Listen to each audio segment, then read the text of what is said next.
Okay masters, అందరికీ కూడా నమస్కారము. మనము ఈవేళ కొత్త అధ్యాయం మొదలు పెడుతున్నాము. ఇప్పుడు మొన్నటి దాకా అంటే లాస్ట్ ఎపిసోడ్ వరకు అమరత్వపు ఆలోచనలు అనేవి ఎలా ఉండాలి అని చెప్పేసి మనము చెప్పుకున్నాం కదా. ఆ, మొత్తం అన్ని అన్ని క్వాలిటీస్లో కూడా మన ఆలోచన అనేది అప్గ్రేడెడ్ ఆలోచనగా ఎలా ఉండాలి, ఎందుకు మన ఆలోచన అప్గ్రేడ్ చేసుకోవాలి, లో గ్రేడ్లో బ్రతకొచ్చుగా, ఏమిటి దాని అవసరం? సో ఆ అప్గ్రేడెడ్ ఆలోచనలతో, అమరత్వపు ఆలోచనలతో సూక్ష్మ శరీరం యొక్క ప్రెజెన్స్ని ఫీల్ అవుతూ మనం సంపాదించుకున్న ఆ అమరత్వపు సంపద అంటే ఆ స్పిరిచువల్ సంపదతో ఏమిటి మనకి పని కదా. ఇప్పుడు ఇంత ఎందుకు కష్టపడాలి మనము స్పిరిచువాలిటీ అనేసి. సో ఇప్పుడు ఆ లెవెల్కి వచ్చిన తర్వాత ఆ అమరత్వపు ఆలోచనల్ని మనం ఎలా యూస్ చేసుకోవాలి అన్నది ఈ అధ్యాయంలో మనం తెలుసుకుంటున్నాం. ఓకేనా? ఓకే. సో ఇదేంటంటే, ఎందుకు మనం ఈ అమరత్వపు ఆలోచనలను మనం కలిగి ఉండాలి, ఎందుకు ఇంత కష్టపడి మన మన ఆత్మని, మన ఎమోషన్స్ని, మన మెంటల్ యాక్టివిటీస్ని కూడా ఎందుకు మనం అప్గ్రేడ్ చేసుకోవాలి అంటే, ఇక్కడ అప్గ్రేడ్ అనే మాట ఎందుకు వాడాల్సి వస్తుంది అంటే, అనేక స్థాయిలున్న ఆత్మలున్న భూమి ఇది. అనేక స్థాయిలున్న ఆత్మలున్న భూమి. ఒక మనిషే కాదు కదా, ఎన్నో రకాల ఆత్మలు, విజిబుల్గా, ఇన్విజిబుల్గా ఎన్నో రకాల శక్తులు. అది ప్రాపంచికపరమైనవి కావచ్చు, అంటే మనిషి తయారు చేసినవి, తన మనుగడ కోసము మనిషి తయారు చేసినవి కావచ్చు, లేకపోతే నేచరు పెట్టి పోషించడము అనేటువంటి ఆ పోషణ విశ్వానికే కదండి అంత పట్టింది. అందరూ కూడా వచ్చిపోయేవాళ్లే, కానీ కానీ విశ్వమే కదా శాశ్వతంగా ఉండేది, మరి పెట్టి పోషించేది పాపం తానే కదా. సో తనకు అనుగుణంగా ఉండే కొన్ని శక్తులు, ఇలా ఎన్నో రకాల శక్తులు ఇక్కడ సమానత్వం అనేవి లేవు ఇక్కడ. సో అలాంటి భూమి ఇది, కర్మభూమి అని అందుకే అన్నారు. మరి ఇటువంటి భూమి కాబట్టి మన ఆలోచన మనం అప్గ్రేడ్ చేసుకుంటూ ఉండాలి, మనం ఒక దగ్గర ఉండడానికి లేదు. సో ఈ అప్గ్రేడ్ చేసుకోవడం అనేది ఎందుకంటే సత్యస్వరూపాన్ని తెలుసుకోవడము. సత్యస్వరూపం అంటే ఎవరండి? ఆ దేవుడు. సత్ అలాగే మనలో ఉన్న సత్యస్వరూపాన్ని మేలుకొలపడము అంటే మన ఆత్మను, పరమాత్మను మేలుకొలపడము. ఆ విధంగా ఈ ఆలోచన అల్టిమేట్గా, ఈ ఆలోచనలు దానికి మనం వాడుకోవాలి. ఇంకా ఏదో మనం ఇంకా వేరే ఎక్కడికో అదే లాస్ట్ టైం కూడా నేను చెప్పాను, స్పిరిచువాలిటీలో కూడా నేను ఇది సాధించాలి అనేటువంటి భావనతో ఉండేవాడు ఋషి కాలేడు. మళ్ళీ నువ్వు అక్కడ కూడా ఆ స్పిరిచువల్గా ఎదిగిన తర్వాత కూడా మళ్ళీ అక్కడ నువ్వు ఇదే ఆలోచనతో ఉంటున్నావు నువ్వు. అక్కడ ఏది కూడా తప్పు ఒప్పు లేకపోతే ప్రతి దాంట్లో నుంచి కూడా నువ్వు జ్ఞానం తీసుకోవడమే, సీకింగ్ నాలెడ్జ్ సీకర్ అంతే. జ్ఞానాన్ని తీసుకుంటూ ఉండము, జ్ఞానాన్ని అభివృద్ధి పరుచుకుంటూ వెళ్ళడము, దానివల్ల ఆత్మ యొక్క చైతన్య శక్తి పెరుగుతుంది. ఆ విధంగా పరమాత్మకు దగ్గర అవుతాడు, విశేష ప్రజ్ఞగా మారతాడు. ఏ ఆత్మైనా అది అక్కడ మనం చేయవలసింది. మరి అక్కడ కూడా వెళ్ళి ఇలాగా నేను ఇట్లానే ఉంటా, నేను ఇట్లా అట్లా కుదరదు అక్కడ. అలా చేసిన నాడు వాడు ఋషి కాలేడు అనేసి పరమహంస గారు చెప్పారు. రైట్. సో మనది లాస్ట్ ఎపిసోడ్లో చూసాం. ఇక్కడ ఏం చెప్తున్నారంటే, ఇప్పుడు పరమహంస యోగానంద గారు ఇలా వ్రాశారు. ఏమని వ్రాశారట? భగవంతుడి ఆలోచనతో సమశృతిలో ఉండి మాయ అనే మేకును సత్యాన్ని గురించిన సదాలోచనలతో సుత్తితో కుడితే, ఆయన స్వహస్తాలతో రాసిన మాటలివి, మీరు మాయను జయించగలరు. సరే, ఈ మాయ ఇప్పుడు ఆ ఋషి అంటే ఋషి అవ్వడానికి అన్ని అర్హతలు ఉన్న ఒక ముముక్షువు ఋషి కాలేకపోవడానికి కారణం ఏంటంటే, ఇంకా దానికి బైండ్ అయ్యి దాన్ని వదులుకోలేకపోవడం, అదే మాయ. రైట్. ఆ మాయను నువ్వు ఎలా జయించాలి అంటే, పరమహంస గారు ఏం చెబుతున్నారంటే, భగవంతుడి ఆలోచనతో సమశృతిలో ఉండి, శృతి చూడండి, అపశృతి, సమశృతి. మనము ఆ సరిగమ పదనిస ఏ రాగం పాడుతున్నామో ఆ రాగముతో శృతిలో ఉండాలి. మన శృతిపై వీణని కూడా మన శృతి చేసుకుని ఉండాలి. కచేరీలో చూస్తున్నారు కదా, వాళ్ళు ముందుగానే అన్ని ఇన్స్ట్రుమెంట్స్ ఇలా శృతి చేసుకుంటూ ఉంటారు, ఎప్పుడో మొదలు పెడతారు, రైట్? అలాగా ఆ సమశృతిలో ఉంటూ ఆ మాయ అనే మేకు చూసారా, అది మేకు లాంటిదంట. మాయ అనేది అంటే గుచ్చుకుంటుంది, ఇంకా గట్టిగా గుచ్చుకుంటే రక్తం కూడా వస్తుంది మనకి. ఆ మాయ అనే మేకును సత్యం అనే సుత్తితో కొట్టమన్నారు. చూసారా, సత్యము అనే సుత్తితో కొట్టమన్నారు మేకుని.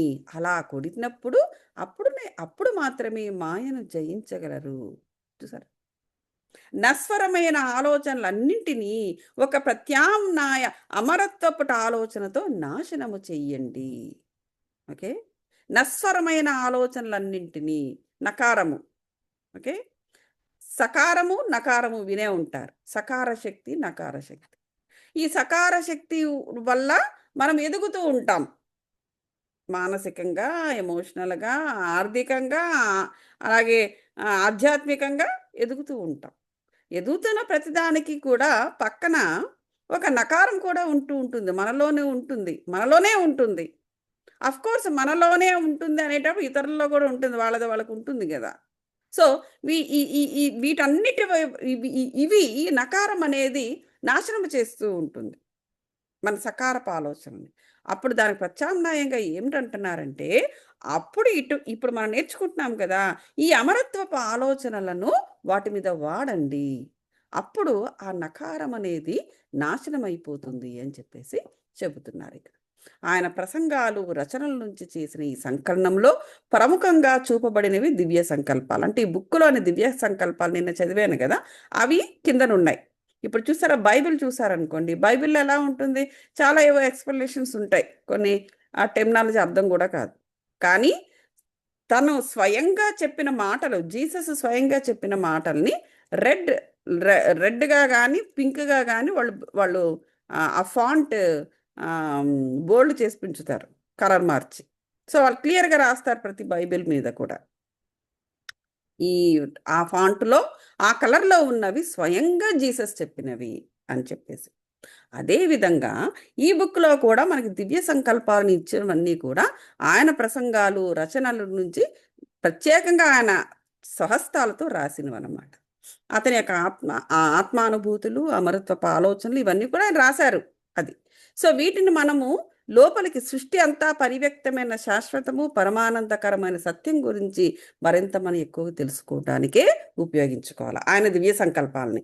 ఏదో 108 సార్లు చదవడము, ఇంక దాని నుంచి ఏదో వస్తుంది అనుకోవడము, లేకపోతే ఇంకేదో వక్రీకరణ చేయడము. వక్రీకరణ ఎందుకు చేస్తుంటారండి మనుషులు? ఇప్పుడు మీరు ఒక సత్యాన్ని చూపిస్తారు, ఒక సత్యాన్ని మాట్లాడతారు, కానీ ఇప్పుడు ఒక్కొక్కరికి ఒక్కొక్కలా అర్థం అవుతుంటుంది ఆ సత్యము. నువ్వు మాట్లాడేది సత్యమే, నీకొచ్చిన అనుభవమే, కానీ ఒక్కొక్కలా తీసుకుంటూ ఉంటారు. దానికి గల కారణం అది వారిలో ఉన్నటువంటి వారి డైమెన్షన్ అది. అందువల్ల ఒక్కొక్కరికి ఒక్కొక్కలా అర్థమవుతూ ఉంటుంది. ఇప్పుడు పోనీ స్పిరిచువాలిటీ అక్కర్లేదు, జస్ట్ నార్మల్ తీసుకుందాం, ఏదైనా రచనలు తీసుకోండి, కథ తీసుకోండి, లేకపోతే ఏదో ప్రసంగం తీసుకోండి. చాలామంది చెప్తూ ఉంటారు, నేను ఏమి చెప్పినా ఏమి రాసినా జనాలు రియాక్ట్ అవుతున్నారు. ఎందుకు రియాక్ట్ అవుతున్నారు? ఓకే, అది నీకు సంబంధించింది అయితే దాని నుంచి ఏదైనా గ్రహించు, ఒక మంచిని. మారాలనుకుంటే మారు, లేదు నేను మారను అనుకుంటే ఓకే, మరో 50 జన్మలు ఎత్తు, హూ కేర్స్. కానీ రియాక్ట్ అవుతూ ఉంటారు, అది వారి హ్యాబిట్. సో అదే విధంగా అది మామూలుగానే ఇంకా స్పిరిచువల్ రాతలే అవ్వాల్సిన అవసరం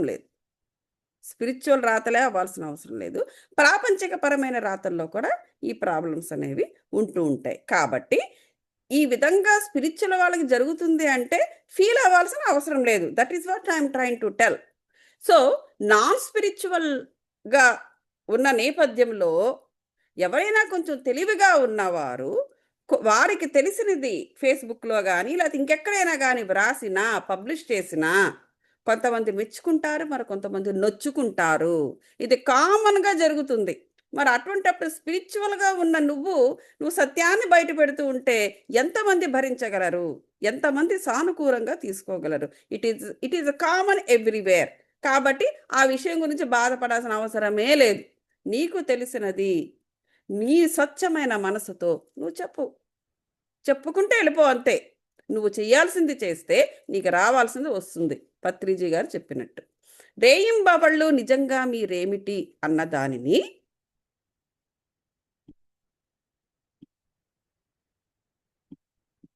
ఓకే. సో, రేయింబగళ్ళు మీరు నిజంగా మీరేమిటి అన్న దాని గురించి మనం తెలుసుకుందాం. అంటే ఏంటంటే, ఎడతెగకుండా సత్యాన్ని మళ్ళీ మళ్ళీ చెప్పుకోవడమే. రేయింబగళ్ళు మనం ఏం చేయాలండి? ఎడతెగకుండా సత్యంతోనే మనం కలిసి ఉండాలి. సత్యంతో బ్రతకాలి. అది. ఇక్కడ ఏమంటున్నారంటే, తను రాసిన స్వహస్తాలతో రాసింది ఏంటంటే, నేను మార్పు లేనివాడిని. ఓకే. నేను అనంతుణ్ణి. విరిగిపోయే ఎముకలు, నశించిపోయే శరీరము గల ఒక అల్పమైన మర్త్యమానవుణ్ణి కాను నేను. మరణము లేని, మార్పు లేని అనంతాన్ని నేను అనేటువంటి సత్యాన్ని ఎప్పుడూ చెప్పుకుంటూ ఉండాలంట. కావాలంటే రాసుకోండి. ఎందుకంటే మన ఆత్మస్వరూపులం. లాస్ట్ టైం మనం చెప్పుకున్నాం గదా! ఆత్మస్వరూపులం. మనం ఎప్పుడు ఆత్మస్వరూపులమే. అప్పుడప్పుడు మనకి లైఫ్ వచ్చిపోతూ ఉంటుంది. ఎందుకంటే ఎప్పుడు ఆ ఆత్మ కోరుకుంటే తన తన ఆలోచనలకి అనుభూతిని చెందాలి. అనుభూతుల నుంచి తను ఒక జ్ఞానాన్ని తీసుకోవాలని ఎప్పుడు ఆ ఆత్మ అనుకుంటే అప్పుడు ఈ జన్మ వస్తుంది. లేకపోతే ఎప్పుడూ తాను ఆత్మస్వరూపంలోనే ఉంటుంది. కాబట్టి అదే మనకి శాశ్వతమైనది. అందుచేత మనము అమరత్వపు ఆలోచనలే కలిగి ఉండాలి. సూక్ష్మ శరీరపు సూక్ష్మలోకపు ఎక్స్‌పీరియన్సెస్‌ని, సూక్ష్మలోకము గురించి వీళ్ళందరూ కూడా శరీరముతో ఉంటుండగానే యోగులు ఏదో మంచినీళ్ళలాగా ఇలా వెళ్ళి అలా వస్తూ ఉండేవారు సూక్ష్మలోకంలో. They know each and everything. వాళ్ళకి ఇక కొత్త కాదనమాట. ఓకే. నేను ఇక్కడి నుంచి అక్కడికెళ్ళిపోతున్నా అనేటువంటి ఫీలింగ్‌తోనే వాళ్ళు మరణించేవారు. ఆ ఆలోచన మనకు లేకపోవడం వల్లనే ఇక్కడ ప్రజలు మరణం అంటే భయపడ్డము, మరణం అనంగానే బాధతో వెళ్ళడము అనేది జరిగిపోతూ ఉంటుంది. అది. సో, అది మనకు రావాలి. దానితో మన కనెక్షన్ ఏర్పడాలి. అక్కడ ప్రతి ఒక్కటికి మన మన గదిలో మనకి ప్రతి ఒక్కటి తెలుసు కదా! ఏ ఇంచు ఎక్కడ పెట్టాము, సంచి ఎక్కడుంది, లేకపోతే పెట్టెలెక్కడున్నాయి, ఇలా బట్టలెక్కడున్నాయి, అన్నీ మనకెలా తెలుసో, వాళ్ళు కూడా అవన్నీ కూడా తెలిసిన వాళ్ళనమాట. అందువల్ల వాళ్ళేం ఫీల్ అవ్వరు. సో, నేను మార్పు లేని వాడిని. నేను అనంతుడిని. విరిగిపోయే ఎముకలు, నశించిపోయే శరీరము కలిగిన ఒక అల్పమైన మర్త్యమానవుని కాను నేను. మరణము లేని, మార్పు లేని అనంతాన్ని నేను అనేటువంటి దానిని మనం చెప్పుకుంటూ, మన ఆత్మలో ఎస్టాబ్లిష్ చేస్తూ ఉండాలి. అదేంటండి ఆత్మకు ఆల్రెడీ తెలుసు కదా! అవును. తెలుసు. దేనికి? స్పిరిచ్యువల్ బాడీకి తెలుసు. మనం ఏంటి మన ఏమో ఒకటేనేమిటి? 7 ఫిజికల్ బాడీతో కలిపి. ఈ ఒక్కొక్క బాడీకి it has its own consciousness. నువ్వు నీ ఫిజికల్ బాడీకి చెప్పాలి. నీ మెంటల్ బాడీకి చెప్పాలి. నీ ఎమోషనల్ బాడీకి చెప్పాలి. అలాగే మిగతా బాడీలన్నిటికి చెప్పాలి. స్పిరిచ్యువల్ బాడీకి అవసరం లేదు. దానికన్నీ తెలుసు. అది ఎప్పుడూ కూడా దేవునితో కనెక్షన్ ఉంటుంది. కానీ దాన్ని కూడా మభ్యపెట్టగల అంటే టెంపరరీగా అయినా సరే మాయలో పడేసే శక్తి మాయకుంటుంది. ఎందుకంటే, నీ మిగతా బాడీలన్నీ మాయతో కొట్టుకుపోతూ ఉంటే, దాని ఎఫెక్టు ఈ స్పిరిచ్యువల్ బాడీ మీద కూడా పడుతుంది. ఎందుకు? ఆ స్పిరిచ్యువల్ బాడీ యొక్క డివైన్ స్పార్క్ మొత్తం నీ బాడీస్ అన్నిటి మీద స్ప్రెడ్ అవుతుంది గనక. సో, ఆ స్పార్క్ అంటే ఏంటి? అగైన్ ఎనర్జీయే. Energy spark.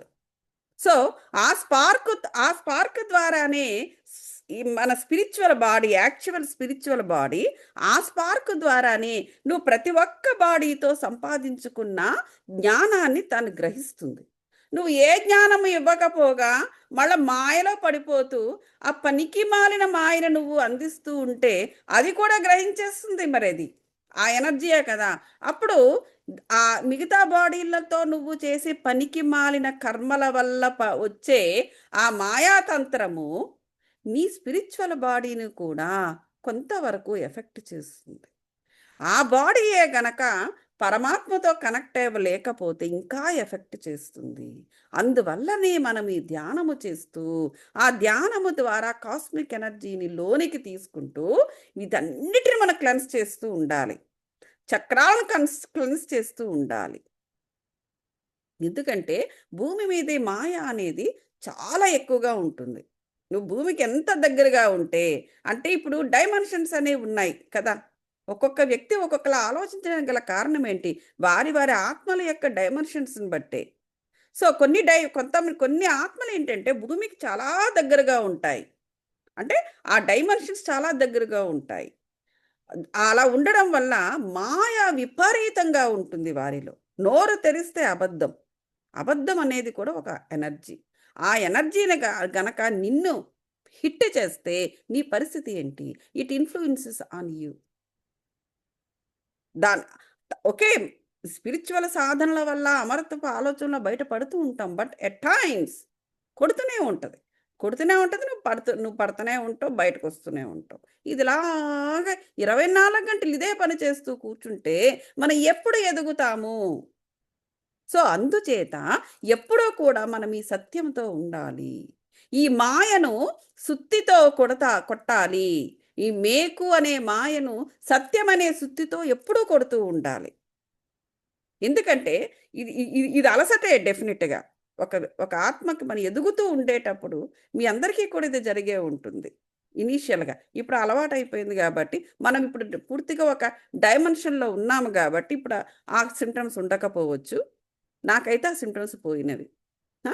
కానీ ఆ డైమెన్షన్ నుంచి నెక్స్ట్ డైమెన్షన్‌లోకి వస్తుండేటప్పుడు చాలా అలసటగా ఉండేది. ఎందుకంటే ఆల్ ది టైమ్ అవేర్‌నెస్‌లో ఉండడము, ఓపెన్ మైండ్‌తో ఉండడం. ఎందుకంటే జ్ఞానం.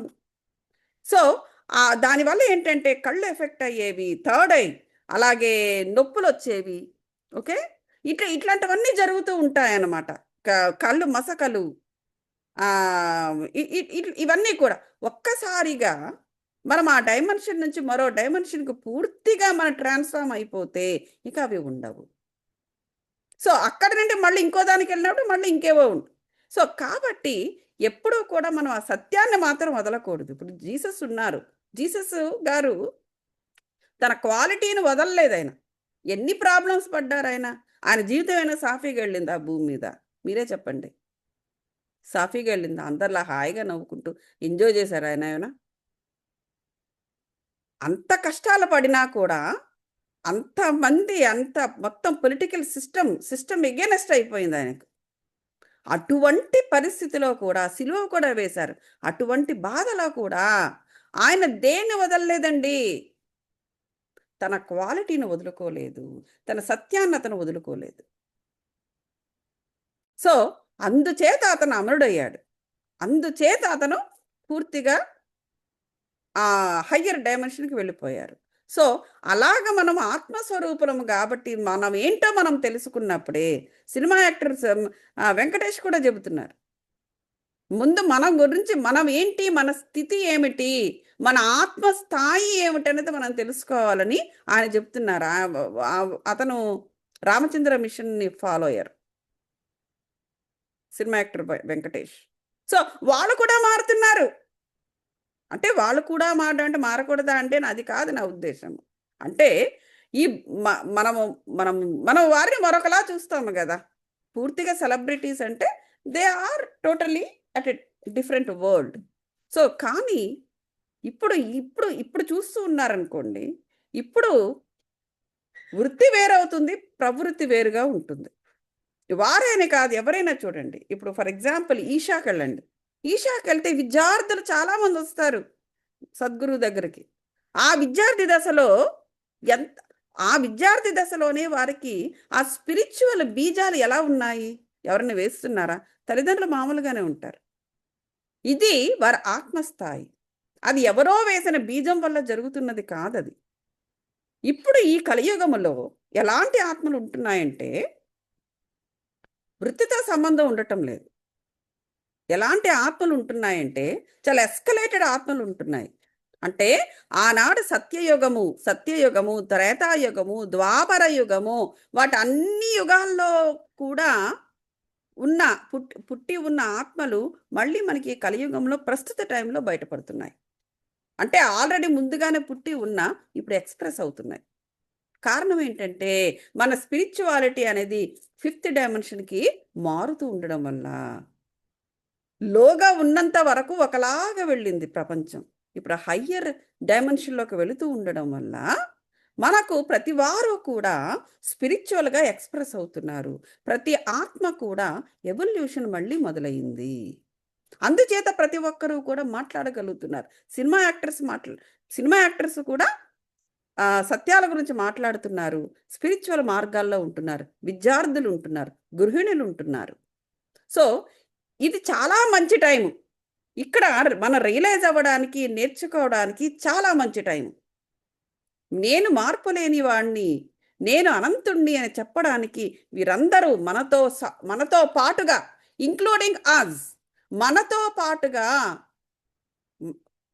అందరూ ఉదాహరణలే. సినిమా యాక్టర్స్ తీసుకోండి. నేను చెప్తున్న విద్యార్థులు, నా కళ్ళతో చూసిన విద్యార్థులు. నేను ఎవరి గురించైతే సినిమా యాక్టర్స్ మనము అందరము కూడా దీనికి ఉదాహరణలము. ఒక తాగుబోతు రాకుమారుడు మురికివాడల్లోకి వెళ్ళి నిజంగా తనెవరో పూర్తిగా మర్చిపోయి నేనెంత పేదవాడిని అని ఆడడం మొదలుపెట్టాడంట. వాడు తాగున్నాడు కదా, వాడు రాజు అని మర్చిపోయి ఆ మురికివాడల్లోకి వెళ్ళాడంట. వెళ్ళి ఆ క్షణము తను he belongs to that area అనుకున్నాడంట. తను మర్చిపోయాడు తను రాజుని, అంటే రాజకుమారుణ్ణి అని మర్చిపోయాడు. సో ఎందుకు అదే మరి మాయ అంటే తాగినవాడు కూడా మాయలోనే ఉంటాడు. తాగినవాడు నిజాలు చెప్తాడంటే అది వేరే సంగతి. కానీ ఆ మాయ అనేది ఆ తాగుబోతులకు ఎలాగైతే వాళ్ళు ఏం మాట్లాడుతున్నారో వాళ్ళకే తెలియదో, మాయ అనేది కమ్మేస్తే మనం కూడా ఏం చేస్తున్నామో మనకే తెలియదు. మరి ఎంత ఉత్కృష్టమైన జన్మ జన్మించినా నువ్వుండే స్థితి ఏమిటి? ఆ స్థితినే నువ్వు అదే కరెక్ట్ అని నమ్ముతూ ఉంటావు. అది ఇక్కడ they train to tell. So మేలుకో, నువ్వు ఒక రాకుమారుడవని గుర్తు తెచ్చుకో అని స్నేహితులు నవ్వుతూ చెప్పారట. సో అదే విధంగా కష్టాలతో పెనుగులాడుతున్న, బాధలతో నిండిన నిస్సహాయుడు నేను మత్స్యమానవుణ్ణి అని భావిస్తూ చిత్తభ్రాంతికి లోనేసే స్థితిలోకి వెళ్ళిపోతాడు. చూసారా? ప్రతిరోజు కూడా అందుకని మనము ప్రశాంతంగా కూర్చుని ప్రగాఢమైన విశ్వాసముతో దివ్య సంకల్పం చేసుకోవాలి. ఏంటంటే ఆయన ఇచ్చినదే ఇది. నాకు జననము లేదు, మరణము లేదు, కులము లేదు. కులము అంటే అర్థం ఏంటండి? ఒక సమూహం. ఏదో అంటారు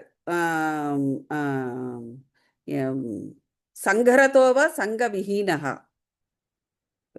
నేను పాడుతుంటారు మన సద్గురు. ఓకే, సంఘముతో నీ చుట్టూ కూడా మనుషులు ఉండినా సంఘ విహీన, నీకు సంఘం లేకపోయినా నువ్వు ఎవరితో రమించాలి? బ్రహ్మముతో రమించాలి. ఓకే, నువ్వు యోగివి కావచ్చు, నువ్వు భోగివి కావచ్చు, how does it matter? Okay, లేదు అంటే నువ్వు సంఘం 24 గంటలు మనుషులతో నువ్వు ఉండొచ్చు, లేదా ఆ మనుషులు నేను వదిలేసి కూడా పోవచ్చు.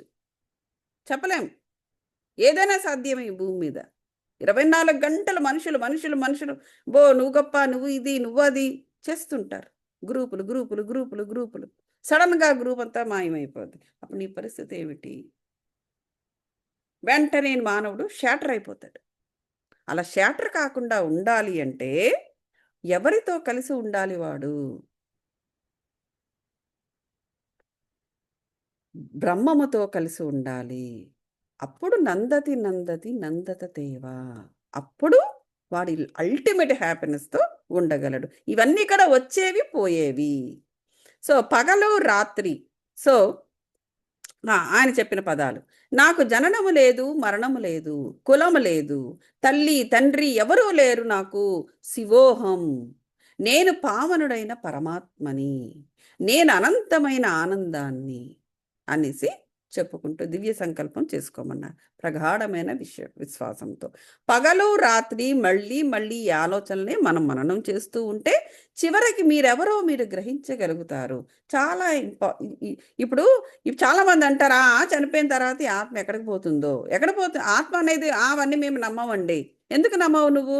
ఆత్మను వేసుకుని తిరుగుతున్నావు, నువ్వు నమ్మవా? అంటే ఎదుటి వాళ్ళని పామరులు చేయడం అది.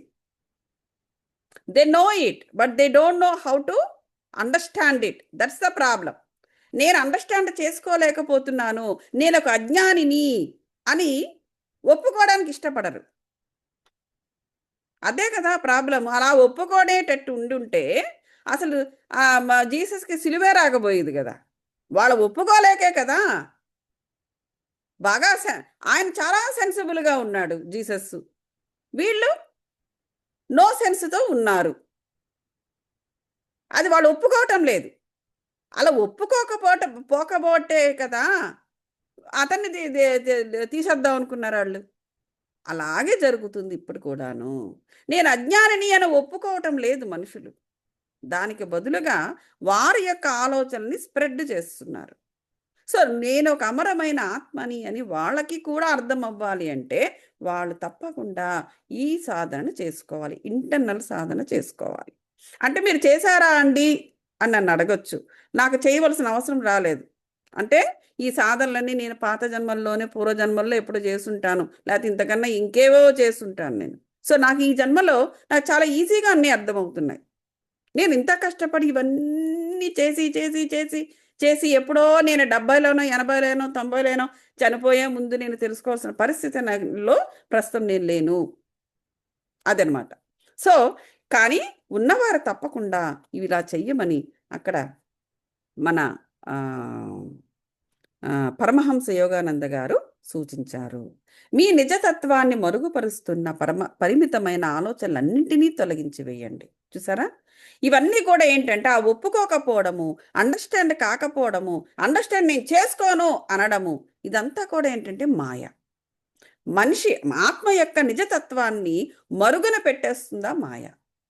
దాన్ని తొలగించి వేయండి అన్నారు. సో మీరెవరో మళ్ళీ ఎవరో వెయిటింగ్ రూమ్లోకి వెళ్ళారండి. ఓ క్రిస్టల్ గారు ఎక్కడికి వెళ్ళి, ఎందుకు మీరు ఉన్నారు కదా. సో మీ నిజతత్వాన్ని మరుగుపరుస్తున్న పరిమితమైన ఆలోచనలన్నీ తొలగించి వేయండి. మీరెవరో మీకు తెలియదంటే, మీ ఆత్మ గురించే మీకు తెలియదంటే ఆశ్చర్యంగా లేదా అడుగుతున్నారు ఇక్కడ. ఏమే అవన్నీ నమ్మవండి, ఆశ్చర్యంగా లేదా నీకు? ఎందుకు నమ్మటం లేదు? మీ శరీరానికి మనిషిగా మీరు ధరించే పాత్రలకు సంబంధించిన వేరువేరు పేర్లతో మిమ్మల్ని మీరు నిర్వచించుకుంటున్నారు. కానీ ఆ పేర్లన్నీ కూడా, ఆ పేర్లంటిని అన్నింటినీ తొలగించేస్తే ఆత్మ అనేది బయటపడుతుంది. సో సద్గురు కూడా అదే చెప్తారు. పర్సనాలిటీ అనేది ఏంటంటే నేను ఇంతేనండి, మేము ఇలాగే ఉంటాము, మీ ఇష్టం ఇలా అంటుంటారు. మా పర్సనాలిటీ ఇంతే. What you mean by personality? Personality అనేది ఎక్కడి నుంచి వచ్చిందంటే పర్సోనా అనేటువంటి లాటిన్ వర్డ్ నుంచి వచ్చింది. వాళ్ళ భాషలో పర్సోనా అంటే ఏమిటో తెలుసా? ముసుగు అని అర్థం. మా ముసుగు ఇంతేనండి, అది ఎవరికీ తెలీదు. పర్సనాలిటీ అంటే అదేదో ఇట్స్ ఎ గ్రేట్ ఇదని మన ఇంగ్లీష్లో మనం అనుకుంటున్నాం. కానీ అది ఇంగ్లీష్ వర్డ్ కాదు, అది లాటిన్ వర్డ్. లాటిన్లో ముసుగు అని అర్థము. మేము ముసుగు మనుషులం అండి, అది దాన్ని కరెక్ట్గా ట్రాన్స్లేట్ చేస్తే ఏమైనా బాగుందా? అసలు బాగాలేదు కదా. మై పర్సనాలిటీ ఇస్ దిస్ అంటే బాగుంది. మేము ముసుగు అండి, మేము ముసుగు, మా ముసుగు ఇంతేనండి అంటే బాగుందా? బాగాలేదు. సో మన మాటలు కూడా మనకు అర్థం లేకుండా, అర్థాలే తెలియకుండా మాట్లాడుతూ ఉంటాము. అది. సో ఇక్కడ ఏమంటున్నారంటే ఆ పేర్లన్నింటినీ, అంటే ఆ ఐడెంటిఫికేషన్స్, నేను మ్యాన్, ఉమన్, లేకపోతే నేను మహాపరమ భక్తురాలిని, వీడొక పామరుడు, నేను ఒక జ్ఞానిని, వీడొక అజ్ఞాని, ఆమె అలాగా, ఈమె ఇలాగా, లేకపోతే మేము ఇదండి, అది అవన్నిటినీ మనం తీసేస్తే, అంతేకాదు మళ్ళీ పూర్వ జన్మల్లో కూడా మనం ఏదేదో ఉంటాం కదా, వాటన్నిటినీ కూడా తీసేస్తే మనము ఏమిటో మనకు తెలుస్తుంది, ఆత్మ ఏమిటో మనకు తెలుస్తుంది. సో నేను ఆలోచిస్తాను కానీ ఆలోచన కాను. ఇది కూడా అనుకోవాలంట. తను రాసినదే ఇవ మాటలు. నేను ఆలోచిస్తాను. ఎందుకంటే మైండ్ ఇవ్వబడింది నాకు. ఆలోచన అనేది ఒక మనిషి దగ్గర నుంచే మొదలైంది. మనిషి కన్నా ముందు అక్కడి నుంచి ఇంకా డౌన్‌కెళ్తే ఈ బ్రెయిన్ ఇవ్వబడలేదు కదా! సో, నీకివ్వబడిందంటే నువ్వు ఆలోచించాలి. No doubt. కానీ ఆ ఆలోచన మాత్రం నువ్వు కావు. కానీ ఆ ఆలోచన వల్ల వచ్చే అనుభూతిని మాత్రము నువ్వు అనుభూతి చెందుతావు. అగైన్ కానీ నువ్వు అనుభూతివి కావు. చూసారా? ఎంత కాంప్లికేటెడ్ మానవ జీవితం. నీకు బ్రెయిన్ ఇవ్వబడింది. ఎందుకు ఇవ్వబడింది? దీన్ని బట్టి మనకేమర్థమైంది? ఈ బ్రెయిన్‌ని ఏది పడితే అది ఆలోచించడానికి కాదు. నువ్వు ఊర్ధ్వముఖంగా ఎదగడానికి కావలసిన ఆలోచనలే నువ్వు చెయ్యాలి. అది. సో, నేను సంకల్పిస్తాను. కానీ ఆ సంకల్పాన్ని మాత్రం నేను కాను. అంటే అర్థం ఏంటి? సంకల్పించేది మళ్ళీ నువ్వే. కానీ ఆ సంకల్పం నువ్వు కాదు. అంటే అర్థం ఏంటి? అది నువ్వు కానప్పుడు అది నీది కూడా కాదు. Do you understand? సో, అది నువ్వే కానప్పుడు నీది కాదు. మరి ఎవరి సంకల్పం నువ్వు ఇక్కడ సాధించడానికొచ్చావు? నీ ఆత్మ యొక్క సంకల్పాన్ని సాధించడానికొచ్చావు. ఓ మానవుడా! నీ ఆత్మ యొక్క సంకల్పం నీకు తెలియాలి అంటే నువ్వు నీ ఆత్మనే అడగాలి.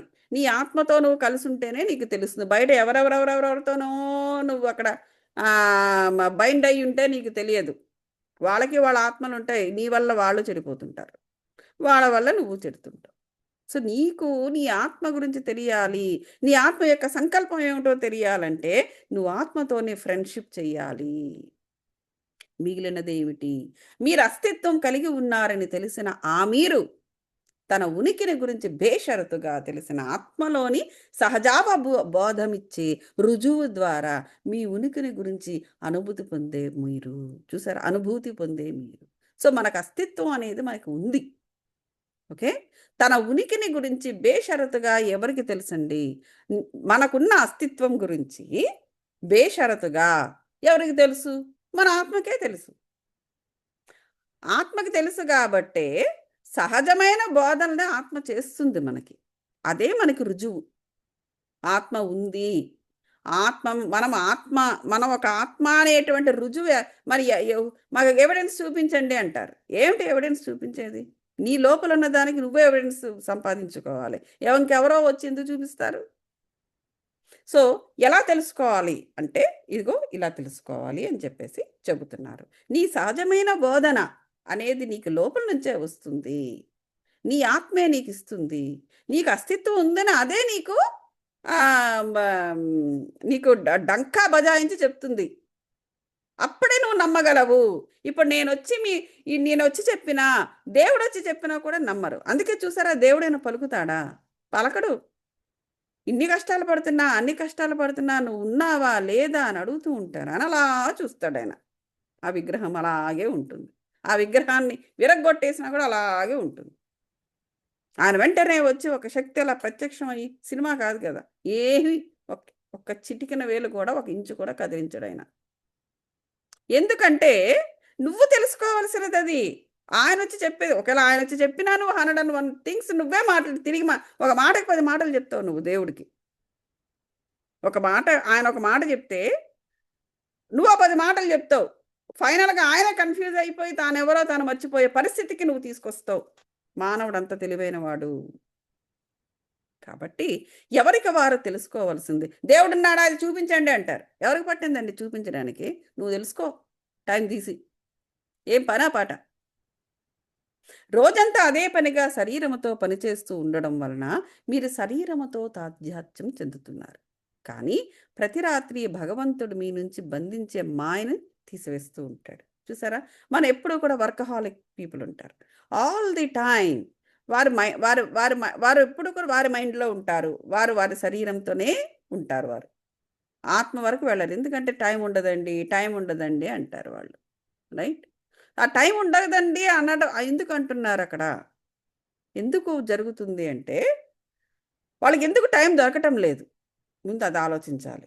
సో, అందువల్ల ఇనీషియల్‌గా మేము అలాంటి వాళ్ళెవరైనా వచ్చి మాట్లాడుతుంటేనా అడుగుతూ ఉంటే మేము చెప్తాం వాళ్ళకి ఎఫర్మేషన్స్. ఏం ఎఫర్మేషన్స్ ఇచ్చుకోవాలంటే, వారు ఏమేమి చేయాలనుకుంటున్నారో ఇవన్నీ కూడా నేను చెయ్యగా నేను ధ్యానం చేయడానికి నాకు బోలెడంత టైం దొరుకుతుంది అనేది ఎక్కువ సార్లు అవకాశం ఉన్నప్పుడల్లా కూడా లో శ్వాస మీద ధ్యాస పెడుతూ లేదా ఏ పని చేస్తున్నారో ఆ పని మీద ఫోకస్ చేస్తూ అది చెప్పుకుంటూ ఉండమని చెప్తాం. కొద్ది రోజులకి అలా అలా నేను చెప్పిన వాళ్ళు కొంతమంది ఇప్పుడు ఇప్పుడు ఇప్పుడు నన్ను ఫాలో అవుతూ ఉన్నారు. ధ్యానంలోకి వచ్చారు, ధ్యానం చేస్తున్నారు. కోర్స్ అందులో ఇంకా కొంత పడతాలేస్తా ఉన్నారు. ఇంకా వాళ్ళు సాధన చేయాల్సి ఉంది. బట్ స్టిల్ అసలు ధ్యానంలోకి 5 నిమిషాలు కూడా కూర్చోవడానికి టైం లేని వాళ్ళు they are following it, they are doing it. ధ్యానం చేస్తున్నారు. అలా అలా అలా కొంతమందిని నేను ఎంతోమంది కాదు, కొంతమందిని నా దారిలోకి వచ్చిన వారిని, ఇంకా ఎంతోమందిని అన్నమాట ఇస్ నాట్ రైట్. సో నా దారిలోకి వచ్చిన వారిని నేను ఈ L1 స్పిరిచువల్ కోర్సులో నేను జాయిన్ చేశాను కూడా. సో ఈ ఒక క్వశ్చన్ 1 సెకండ్ అండి. చెప్పండి చెప్పండి అడగండి. హలో. అడగండి. మీరు ఇందాక అన్నారు కదా, అదే అంటే బాడీ ఇది ఆత్మ అవేర్నెస్ లో లేని వాళ్ళకి ఏ పని చేస్తుంటే ఆ ప్రెజెన్స్ ఆఫ్ మైండ్ లో ఉంటూ ఇది అనుకోమన్నాను. స్లోగా వాళ్ళకి చేంజ్ వచ్చింది. ఆత్మ అంటే టైం లేదు అని అప్పటి నుండి అనకుండా సెట్ అవుతుంది అని అన్నారు కదా. ఏంటది? నాకు అది అర్థం కాలేదు. ఈ వర్డ్స్ అనుకోమన్నాను సంథింగ్ ఏదో అన్నారు కదా, నాకు మధ్యలో అవునండి. ఇప్పుడు చాలా మంది ఏంటంటే మా టైం ఉండట్లేదండి ధ్యానం చేయడానికి, లేకపోతే మా పిల్లలు మా మా మనవాళ్ళని మనవరాలను వదిలి వెళ్ళారండి, లేకపోతే లేకపోతే ఇంకా జాబ్ అనో, లేకపోతే పిల్లలు జాబు, ఇంట్లో పనులు, లేకపోతే పిల్లలు, ఇలా ఇవన్నీ చెప్తూ ఉంటారు కదా లేడీస్.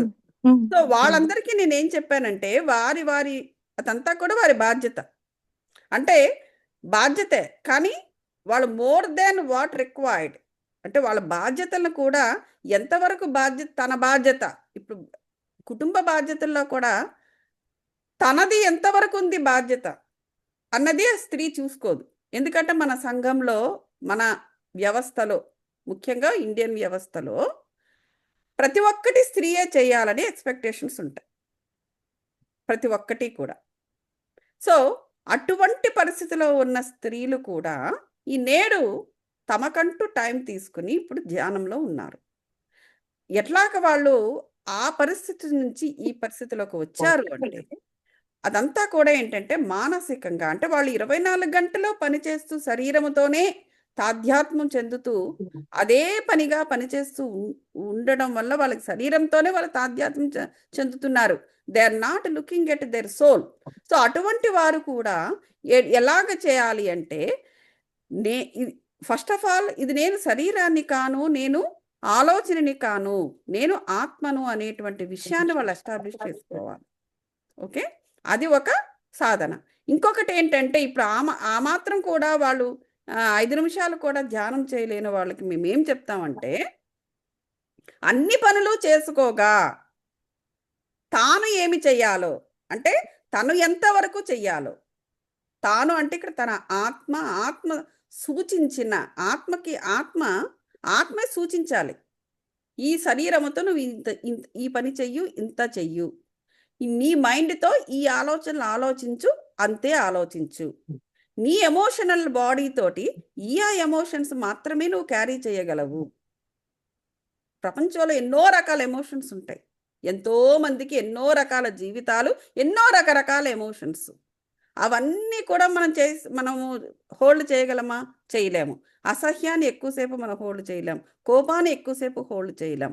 కొంతసేపు కోపగించుకుంటాం, మళ్ళీ బయటపడుతూ ఉంటాం, రైట్? ఎందుకంటే మనం ఎక్కువ కాలము ఈ ఈ ఎమోషనల్ బాడీ ఆ ఎమోషన్స్ని హోల్డ్ చేయలేదు, ఆ కెపాసిటీ లేదు. మరి హోల్డ్ చేయలేదు అంటే ఏమిటండి, మరి ఏం చేస్తుంది అంటే అది ఎంత చెయ్యాలో అంతే చేసి మళ్ళీ తిరిగి తన ఆత్మతో కలిసి ఉండాలి. అదే అక్కడ లేక అవుతుంది వాళ్ళకు. సో వాళ్ళకు అప్పుడు మేము ఇనీషియల్గా వాళ్ళకి చెప్పి ఇవంతా చెబుతుంటే వాళ్ళకి అది అర్థం కాదు. ఇనీషియల్గా వాళ్ళకి ఏం చెప్తానంటే, నేను అన్ని పనులు చేసుకోగా నేను అనేది ముందు, నేను అంటే అక్కడ ఆత్మ అని మీరు అర్థం చేసుకోవాలని ఒక మాట ముందు చెప్తాను. నేను అన్ని పనులు చేసుకున్నాక నాకు ధ్యానము చెయ్యటానికి, ధ్యానం అనేది ఎవరి డిపార్ట్మెంట్ అండి? ఆత్మ యొక్క డిపార్ట్మెంట్. ధ్యానము చేయడానికి, ధ్యానములో జ్ఞానాన్ని పొందడానికి కావలసినంత టైం నాకు దొరుకుతుంది అని ఎఫర్మేషన్ ఇచ్చుకోమని చెప్తూ ఉంటారు. వాళ్ళు అలాగే చేస్తారు. లక్కీగా ఏంటంటే నాకు వందల వందల మంది రారు నా యొక్క ఎనర్జీ ఫ్రీక్వెన్సీకి, కానీ వచ్చిన ప్రతి వారు కూడా నేను చెప్పింది వింటారు. సో కాబట్టి మనం ఇక్కడ అర్థం చేసుకోవాల్సింది ఏంటంటే, అలా ఇనీషియల్గా ఓకే, అలా ఇనీషియల్గా ఎఫర్మేషన్స్ ఇచ్చుకుంటూ ఉంటే, వారు ఆ సాధన చేసుకుంటూ ఉంటే, వారికి మెల్లమెల్లగా మెల్లమెల్లగా మెల్లమెల్లగా వారి మీద పెడుతున్న ఆ బరువులు మెల్లమెల్లగా తొలుగుతూ ఉంటాయి. ఇప్పుడు అమ్మాయి ఉంది, అమ్మాయి ఏమో తన కంఫర్ట్ కోసం తన పిల్లల్ని ఈవిడి మీద పెట్టేసి వెళ్ళిపోతుంది. అది తగ్గుతుంది. వాళ్ళ పిల్లల్ని తీసుకుని వెళ్ళిపోయారు. ఒక ఆవిడ వచ్చి చెప్పారు, వాళ్ళు తీసుకుని వెళ్ళిపోయారండి అని, చాలా థ్యాంక్స్ అండి అని. సో అట్లానే లేకపోతే హస్బెండ్ ఉంటాడు. సో ఆయన ఊరికనే పనంతా వైఫ్కి ఇచ్చేసి, వైఫ్కి అంటే ఈ హస్బెండ్స్ కూడా ఏవో చేస్తున్నారులేండి, కాదని చెప్పట్లా, కానీ ఎక్కువ మోతాదు ఆవిడకి పెట్టేసేసి తాను తన సోషల్ నెట్వర్కింగ్లో బిజీగా ఉంటాడు. సో అది కూడా తగ్గుతుంది ఆవిడ మీద. అది అది అతనికి ఆ సోషల్ నెట్వర్కింగ్ తగ్గినప్పుడు అవసరం, అంటే అవసరమే సోషల్ నెట్వర్కింగ్ ఇప్పుడు. ఎందుకంటే ప్రతి ఒక్కటి కూడా త్రూ ఆన్లైన్ జరుగుతుంది. ఆన్లైన్ మీద ఉద్యోగాలు చేస్తున్నారు. సో అవసరమే, ఎంత అవసరమో అంత అవసరం వరకే ఉంటాడు. మిగతా సమయము ఈవిడికి హెల్ప్ చేయడంలోనో, లేకపోతే తన పని తను చేసుకోవడంలోనో ఈవిడికి ఇక్కడ టైం దొరుకుతుంది. అలాగే పిల్లలు. సో ఇవన్నీ కూడా వాళ్ళ ఇంట్లో మార్పులు వస్తాయి ఎప్పుడు? When she realises what who she is. ఆమె తనంతట తాను రియలైజ్ కానంత వరకు ఆవిడ ఆ పాటలు పడుతూనే ఉంటుంది. అది అర్థమైందండి? యా, అర్థమైందండి. Thank you. సో అలా అనమాట. సో ప్రతిరోజు కూడా అది ఈ సత్యాలను మనం గ్రహిస్తూ ఉండాలి. ఇక భగవంతుడి నుంచి వేరు కాదని తెలుసుకోవాలి. మనము భగవంతుడి నుంచి వేరు కాదని తెలుసుకోవాలి. ఆత్మ సాక్షాత్కారమే అత్యున్నత జ్ఞానము. చూసారా? ఆత్మ సాక్షాత్కారమే అత్యున్నత జ్ఞానము. ఆత్మ సాక్షాత్కారం అంటే మన ఆత్మ ఇలాగా సినిమాలో చూపించడం మన ముందుకు వస్తుందా అండి? కాదు, అలా రావాలని కాదు. ఆ ఆత్మ తాను ఉన్నానని ఉనికిని మనకి తెలియపరుస్తుంది.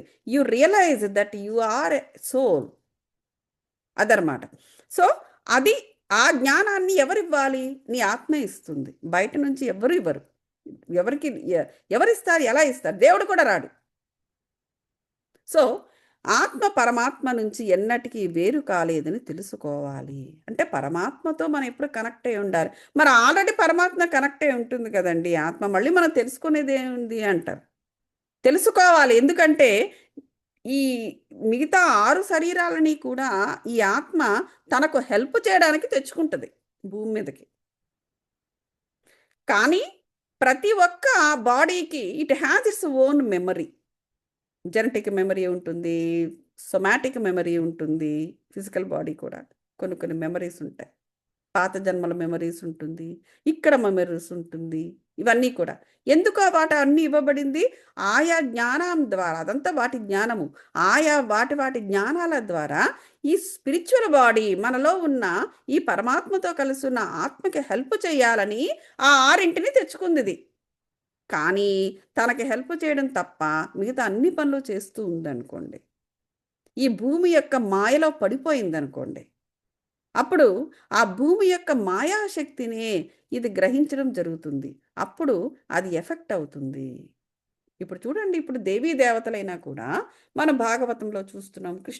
కృష్ణుడు యుద్ధానికి వెళ్ళినప్పుడు, లేకపోతే దేవి ఆ మహాదేవి యుద్ధాలు చేసినప్పుడు కొంతవరకు ఏంటి, చాలా వరకు ఆవిడ ఎఫెక్ట్ అవుతుంటుంది కదా మాయకి. రాక్షసులతో యుద్ధాలు చేసినప్పుడు తన లావణ్యం పోతూ ఉంటుంది, రూపం మారుతూ ఉంటుంది. ఇవన్నీ మనకు తెలుసు కదా, 9 రాత్రులు ఎలా యుద్ధం చేసింది అన్నది. సో ఆవిడ ఎఫెక్ట్ అవుతాము. ఆవిడ దేవుడు కదా, దేవి కదా, అంటే ఎఫెక్ట్ అవ్వదా? ఈ భూమి మీదకి వచ్చిన తర్వాత ఈ మాయాశక్తులకి, అలాగే రాక్షసులు ఆవిడ మీద ప్రయోగిస్తున్న తంత్రాలకి తాను ఎఫెక్ట్ అయింది. శరీరము మారింది, తన యొక్క ఆలోచన మారింది, కానీ తన క్వాలిటీని తను పోగొట్టుకోలేదు. జీసస్కి కూడా ఈ ఈ భూమి మీద ఉన్న శక్తులు అతను బాధపట్టాయి, రైట్? కానీ తన క్వాలిటీని అతను వదులుకోలేదు. కృష్ణుడు పుట్టిన దగ్గర నుంచి ఆయనకు అన్నీ కష్టాలే.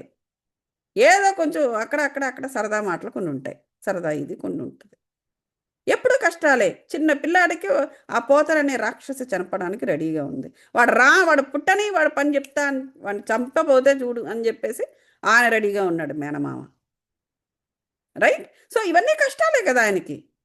అన్నిటినీ దాటుకుంటూ తల్లిదర పెరిగాడా ఆయన కన్న తల్లిదర పెరిగాడా మరో చోట? కోర్స్ ఆవిడ బాగా చూసింది అనుకోండి, అది వేరే సంగతి.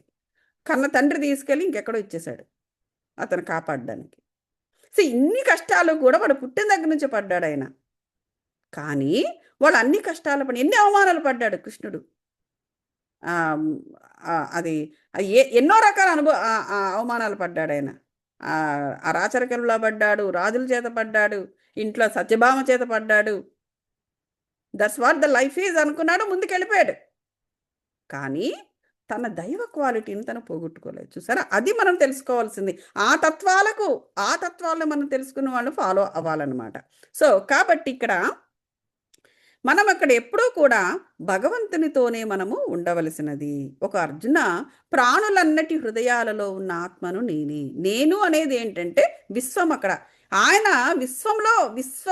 విశ్వములో భాగము, అంటే విశ్వాత్మ అతను, రైట్? ఎందుకంటే ఆ కృష్ణుడిగా అవతారం తీసుకునేటప్పుడు అప్పటికే ఆయన తన నోట్లో మొత్తం విశ్వాన్ని చూపించాడు. అంటే తాను దేవుణ్ణి అని యశోదకి మనకి అప్పుడే చూపించాడు ఆయన. నేను ఒక విశ్వాన్ని అని నోరు ఓపెన్ చేయంగానే విశ్వమంతా ఆవిడకి ఆ చిన్న పిల్లాడి నోట్లో కనిపిస్తుంది. సో అందుచేత ఆయన చెప్పగలిగాడు ఆ స్థాయిలో అతను ఉండడం వల్ల. ఓ అర్జున, ఈ ప్రాణులన్నిట్లో వాళ్ళ హృదయాల్లో ఉన్నది నేనే. అన్నిటినీ కూడా మొత్తం విశ్వానంతటినీ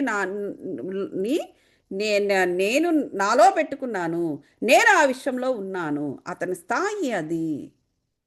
అతను రాగానే చూపించాడు భూమి మీద. కాబట్టే అతను ఆ మాట చెప్పగలిగాడు. ప్రాణులన్నిటి హృదయాల్లో ఉన్న ఆత్మను నేను, వారి పుట్టుక, ఉనికి, అంతమో అన్నీ నాకు తెలుసు. చూసారా, ఈ శరీరములో అమరమైన ఆత్మ ఉన్నదని, అది అన్నిటినీ పోషించే వాడి నుంచి వెలువడిన ఒక తేజోపుంజమని బోధకులందరూ ప్రకటించారు. అది ఈ శరీరంలో ఉన్న ఆత్మ అనేది ఇట్ ఈస్ ఓన్లీ ఏ శకలం, it's a small portion from the universe. తన ఆత్మను తెలుసుకున్న వ్యక్తికి, తన ఆత్మను ఎప్పుడైతే వాడు తెలుసుకుంటాడో వాడికి సత్యం అర్థమవుతుంది. పరిమితమైన వాటన్నిటికీ అతీతుణ్ణి నేను అంటే ఇక్కడ ఆ స్థాయికి వచ్చేసేటప్పటికి, అంతవరకు ఆ స్థాయికి ఆల్రెడీ ఆత్మ వచ్చే ఉంటుంది. కానీ ప్రతి జన్మలో కూడా మనం శరీరముతో పాటుగా మనం రియలైజ్ అవ్వాలి. That is the beauty of taking the life. ఇప్పుడు పాత జన్మల్లో ఆల్రెడీ మనం ఒక స్టేజ్లో ఉండే ఉంటాము, కానీ మళ్ళీ ఇక్కడ మనం స్కూల్కి వెళ్తున్నాము, స్కూల్ నుంచి నేర్చుకుంటున్నాము. అంటే ఎక్కడైనా ఏ చిన్న ట్రేసెస్ ఆఫ్ అజ్ఞానము పాత జన్మల్లో ఉన్నా అది ఇప్పుడు ప్రక్షాళన అయిపోవడానికి ఆ సిస్టమ్ అలా పెట్టారంతే. సిస్టమ్ పెట్టడానికి మనుషులు కాదు. That is how the system of the nature or the universe. So అక్కడ అందుకే బోధకులందరూ ఏం చెప్తారంటే, శరీరంలో అమరమైన ఆత్మ ఉంది, అది పెట్టి పోషించేవాడి నుండే వెలువడింది. ఆ పెట్టి పోషించేవాడు ఎవరు? మనం మహావిష్ణువు అన్నాం, రైట్? క్రియేటర్ ఈజ్ బ్రహ్మ, పెట్టి పోషించేవాడు విష్ణు, దానికి అంతమొందించేవాడు, లయము చేసేవాడు శివుడు అని మనం పేర్లు పెట్టుకున్నాం, రైట్? సో వాడి నుంచి, ఆ పోషకుడి నుంచే వెలువడిన ఒక చిన్న చిన్న తేజో పుంజాలము మనము, ఏ స్మాల్ పోర్షన్ ఆఫ్ లైట్ మనము. ఇది ఎప్పుడు మనకి తెలిసిపోతుంది? నువ్వు ఆత్మవి అని తెలుసుకున్నప్పుడు ఈ సత్యంతోనే నువ్వు కలిసి ఉండడం అనేది జరుగుతుంది. అది జరగటం లేదు అంటే you are not established. You are not established yet. That's the way it is. So కాబట్టి నక్షత్రాల్ని నేనే, కెరటాల్ని నేనే. మనం ఆ సత్యం తెలుసుకుంటాం అన్నమాట. ఇంకా పరిమితమైనవి ఇప్పుడేంటి మన అమ్మో చీకట్లోకి అమ్మో 10 అయింది ఇప్పుడు బయటికి వెళ్ళకూడదు. అది ఒక పరిమితి. అది ఎవరి పరిమితి? సంఘం పెట్టిన పరిమితి. ఎందుకంటే ఉమెన్ బయటికి వెళితే మంచిగా ఉండదు. ఇక్కడ పరిస్థితి అది.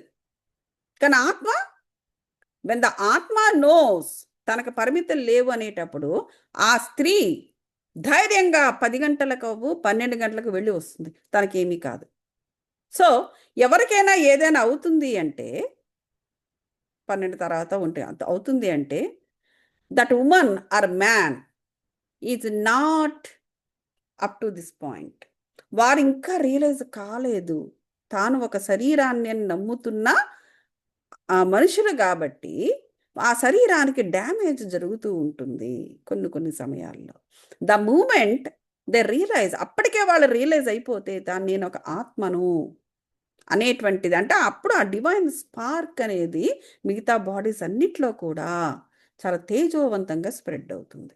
ఆర్టిఫిషియల్గా ఆ తంత్రాలు ఈ తంత్రాలు మంత్రాలు చదివి తెచ్చుకోవడం కాదండి. ఇది యాక్చువల్గా ఏంటంటే పరమాత్మ నుంచి మనం మేలు కలుపుకోవాలి. మన ఆత్మను మేలు కలుపుకొని పరమాత్మతో కనెక్ట్ అయి ఉంటే ఈ శరీరానికి ఏ డ్యామేజు రాదు. ఎందుకంటే అది దాని విధి, ఆత్మ యొక్క విధి. తను తెచ్చుకుంది ఆ శరీరాన్ని తన సోల్ ప్లాన్ కోసము. సో ఏమీ కానివ్వదు. సో మన భయానికి మనం లొంగాల్సిన అవసరం లేదు.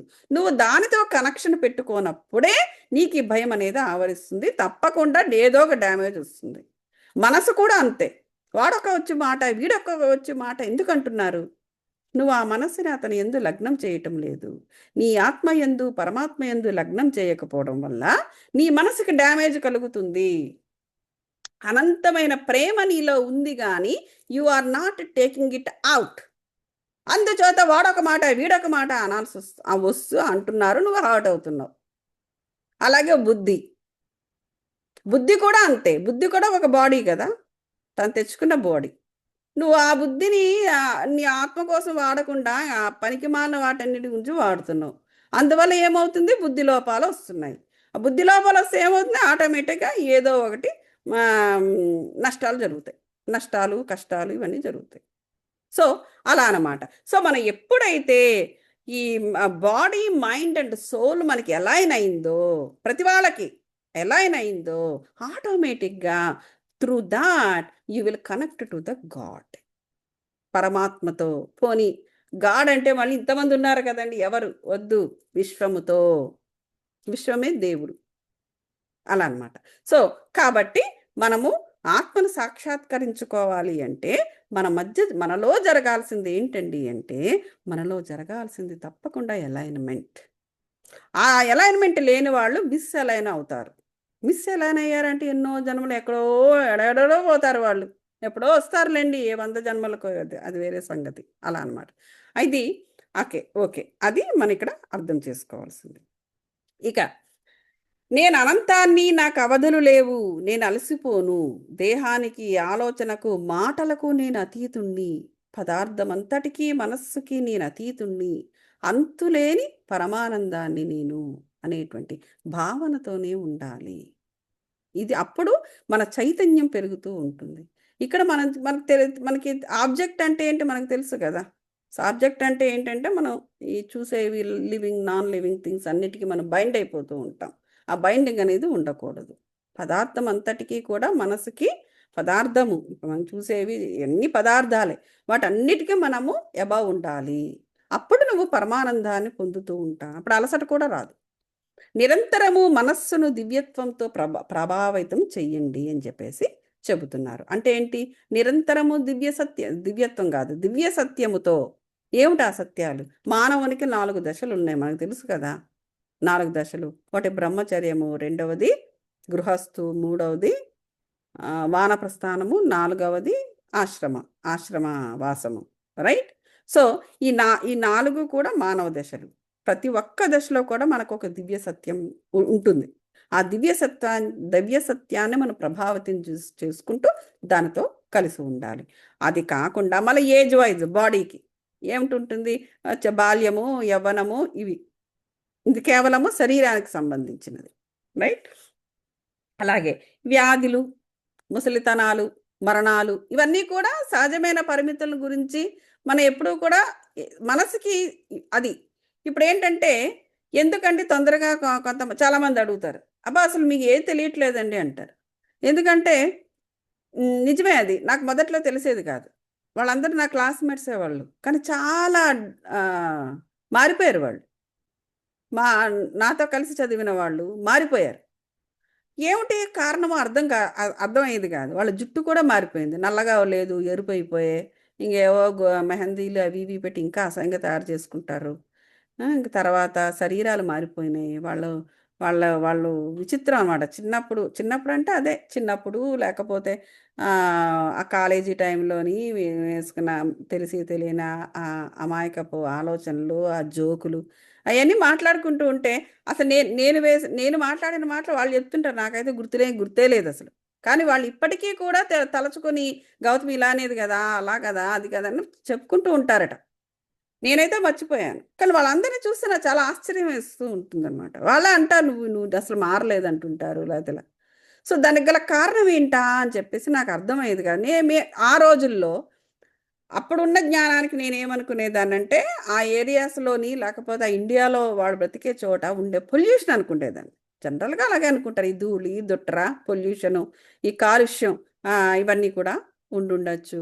లేకపోతే ఏవో వాళ్ళకేవో కష్టాలు ఉండుండొచ్చు. అట్లా అలాగ అనుకుంటూ ఉండడము. సో, తర్వాత నాకు అర్థమైనదేంటంటే, ఈ పాతలోకొచ్చిన తర్వాత అర్థమైందేంటంటే, వాళ్ళ మాటలను అప్పుడప్పుడు మననం చేసుకుంటే, ఫర్ ఎవ్రీ నాకర్థమైందేంటంటే, నా ఫ్రెండ్స్ గురించి మాట్లాడుతున్నాను సుమి. ఫర్ ఎవ్రీ 4 ఆర్ 5 సెంటెన్స్‌కి కనీసం ఒక సెంటెన్సు వాళ్ళు ఈ వయసులో ఇంతేలే అసలు ఇంకా అని చెప్పేసి అనడము. లేకపోతే వాళ్ళ వ్యాధుల గురించి అది చాలా కామన్ అన్నట్టుగా వ్యాధుల్ని యాక్సెప్ట్ చేస్తూ ఉండడము.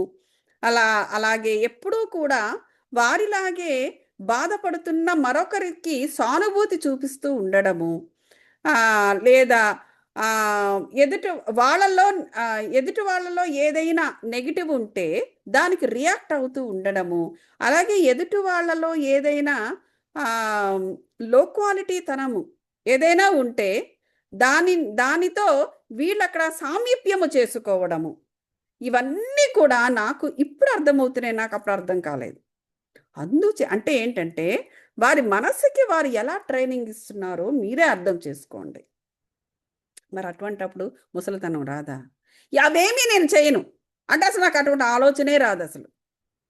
నేను చ చ చాలా మంది చేసే ఆలోచనలు నాకు రానే రావు యాక్చువల్‌గా. That is the first thing people have to look into thought.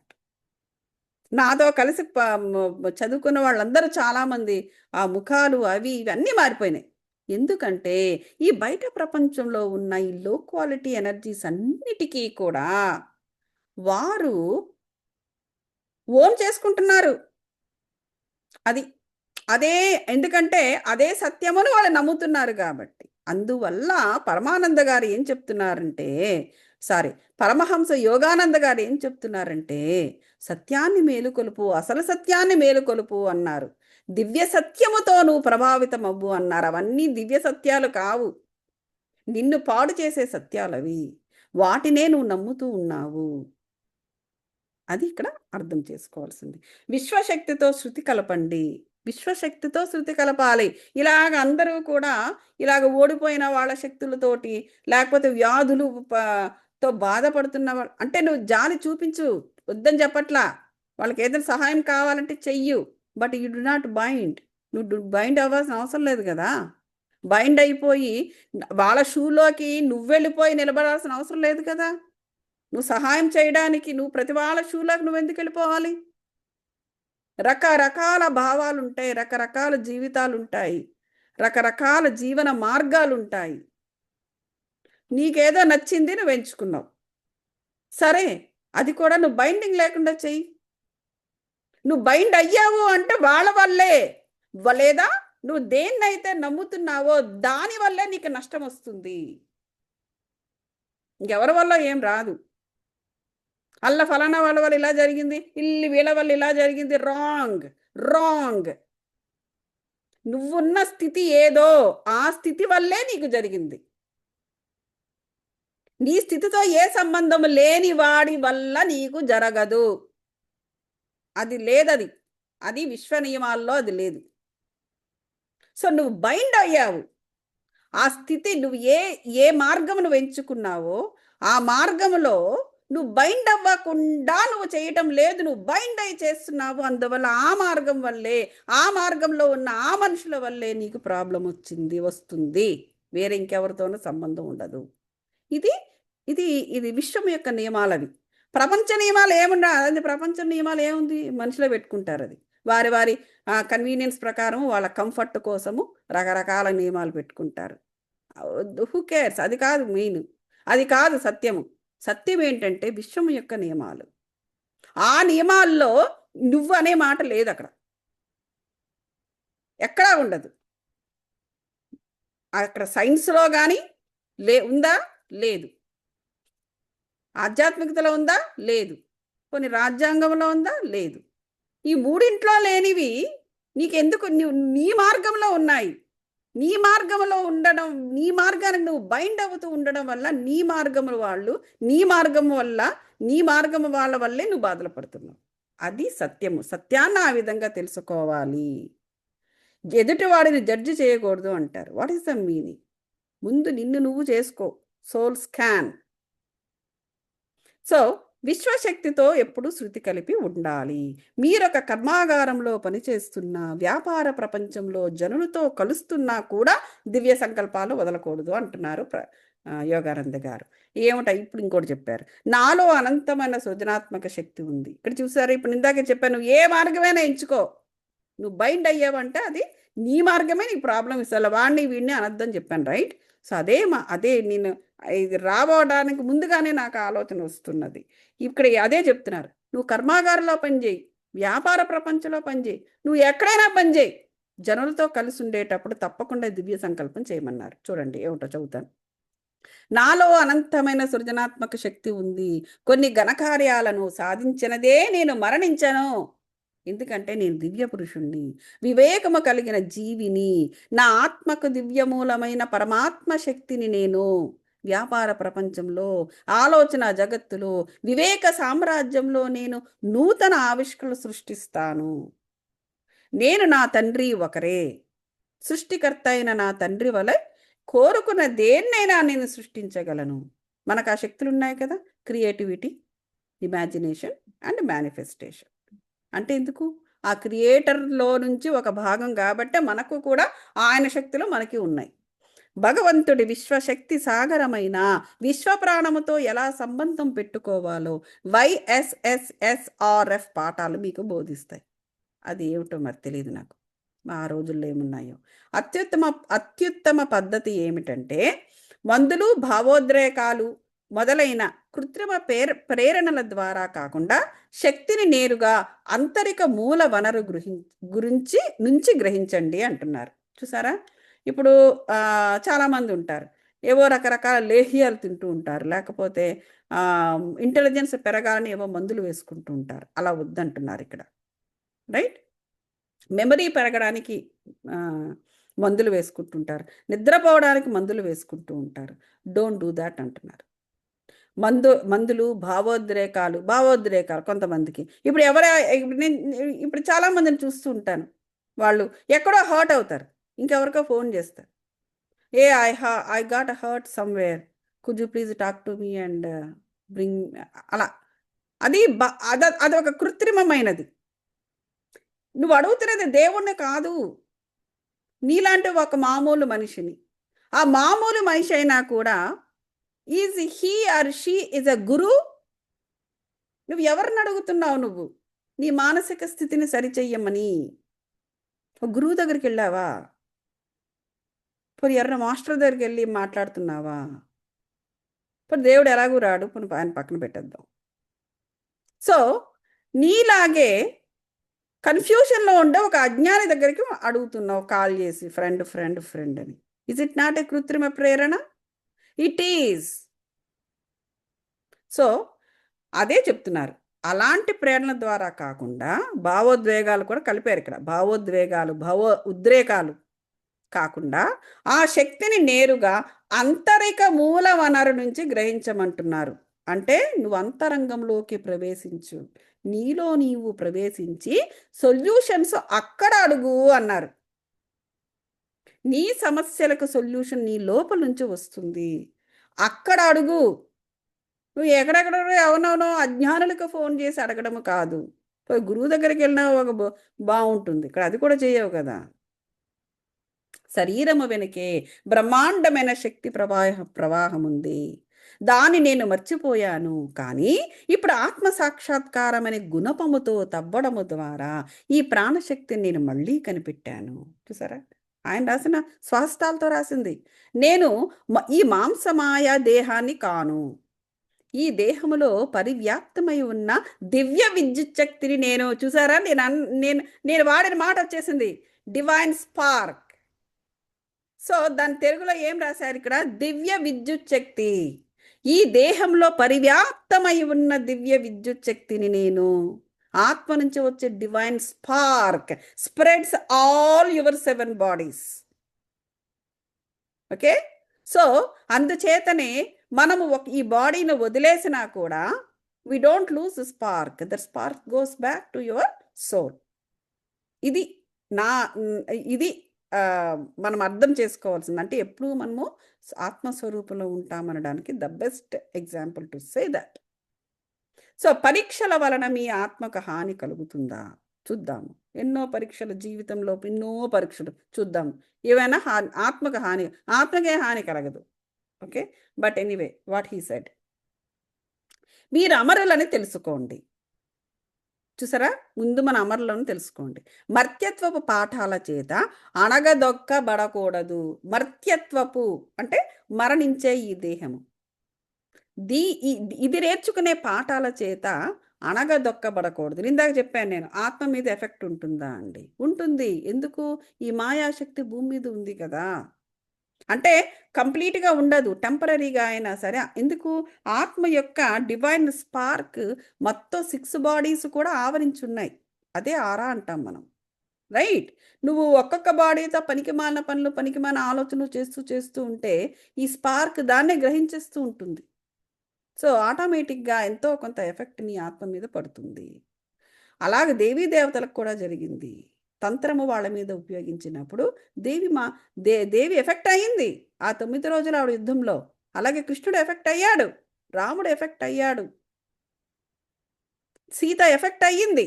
Sita మామూలు శక్తా? సీత ఆవిడకి తెలియదా అది మాయాలేడి అని? ఆవిడ హయ్యర్ స్థానంలో ఉండింది. ఆవిడ మనసు కింద స్థాయి లో క్వాలిటీ ఎనర్జీస్ని గుర్తించలేదు హై స్థాయిలో ఉన్నప్పుడు. అక్కడ నుంచి ఆవిడ కిందకి దిగితేనే ఆ ఎగుడు దిగుళ్ళని కనిపిస్తాయి. సో ఆ మాయాశక్తి అనేది దేవుళ్ళ మీద కూడా పనిచేస్తుంది ఎట్ టైమ్స్. సో అలాగే మన మీద కూడా. సో కాబట్టి ఈ అమరత్వపు వ్యక్తం చేస్తూ చిరునవ్వు నవ్వుతూ ఉండాలి. కానీ ఈ మర్త్య శరీరము వాళ్ళని నేర్చుకునే పాఠాల చేత మాత్రం అణగదొక్కబడకూడదు. ఏది? ఆత్మ.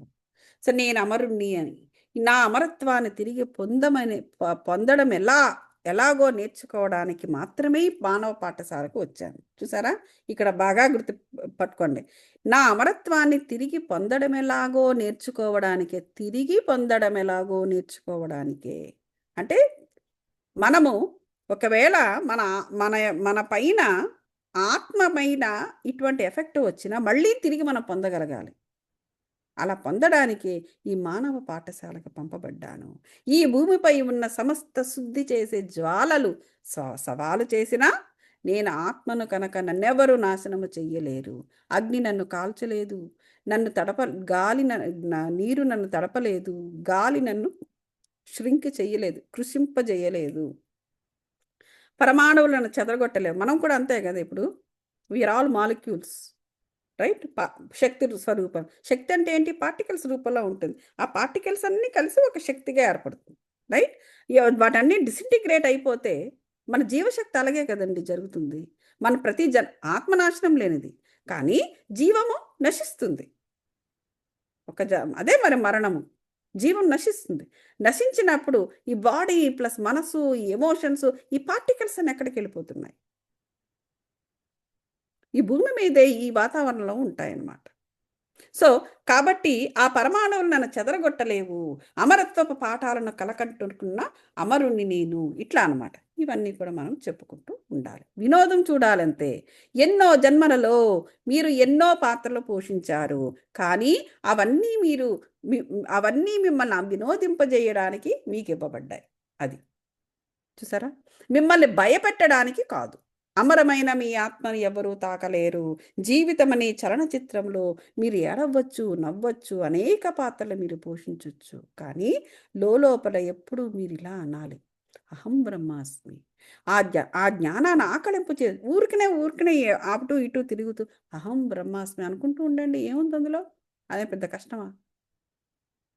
ఆ జ్ఞానాన్ని ఆకలింపు చేసుకోవడం వలన మీకు గొప్ప స్వాంతన కలుగుతుంది. ఈ అహం బ్రహ్మాస్మి, నేను దేవుణ్ణి అనేటప్పుడు మీరు ఆటోమేటిక్‌గా దేవుడితో కలవడం అనేది జరుగుతుంది. ఓకే. సో, దేనికి భయపడకండి. ఎందుకంటే మీరు దైవ సంతానము. చూసారా? ఎంత బాగా చెప్పారో. ఎందుకంటే మనం భయపడుతూ ఉండకూడదు. మనము దైవ సంతానము.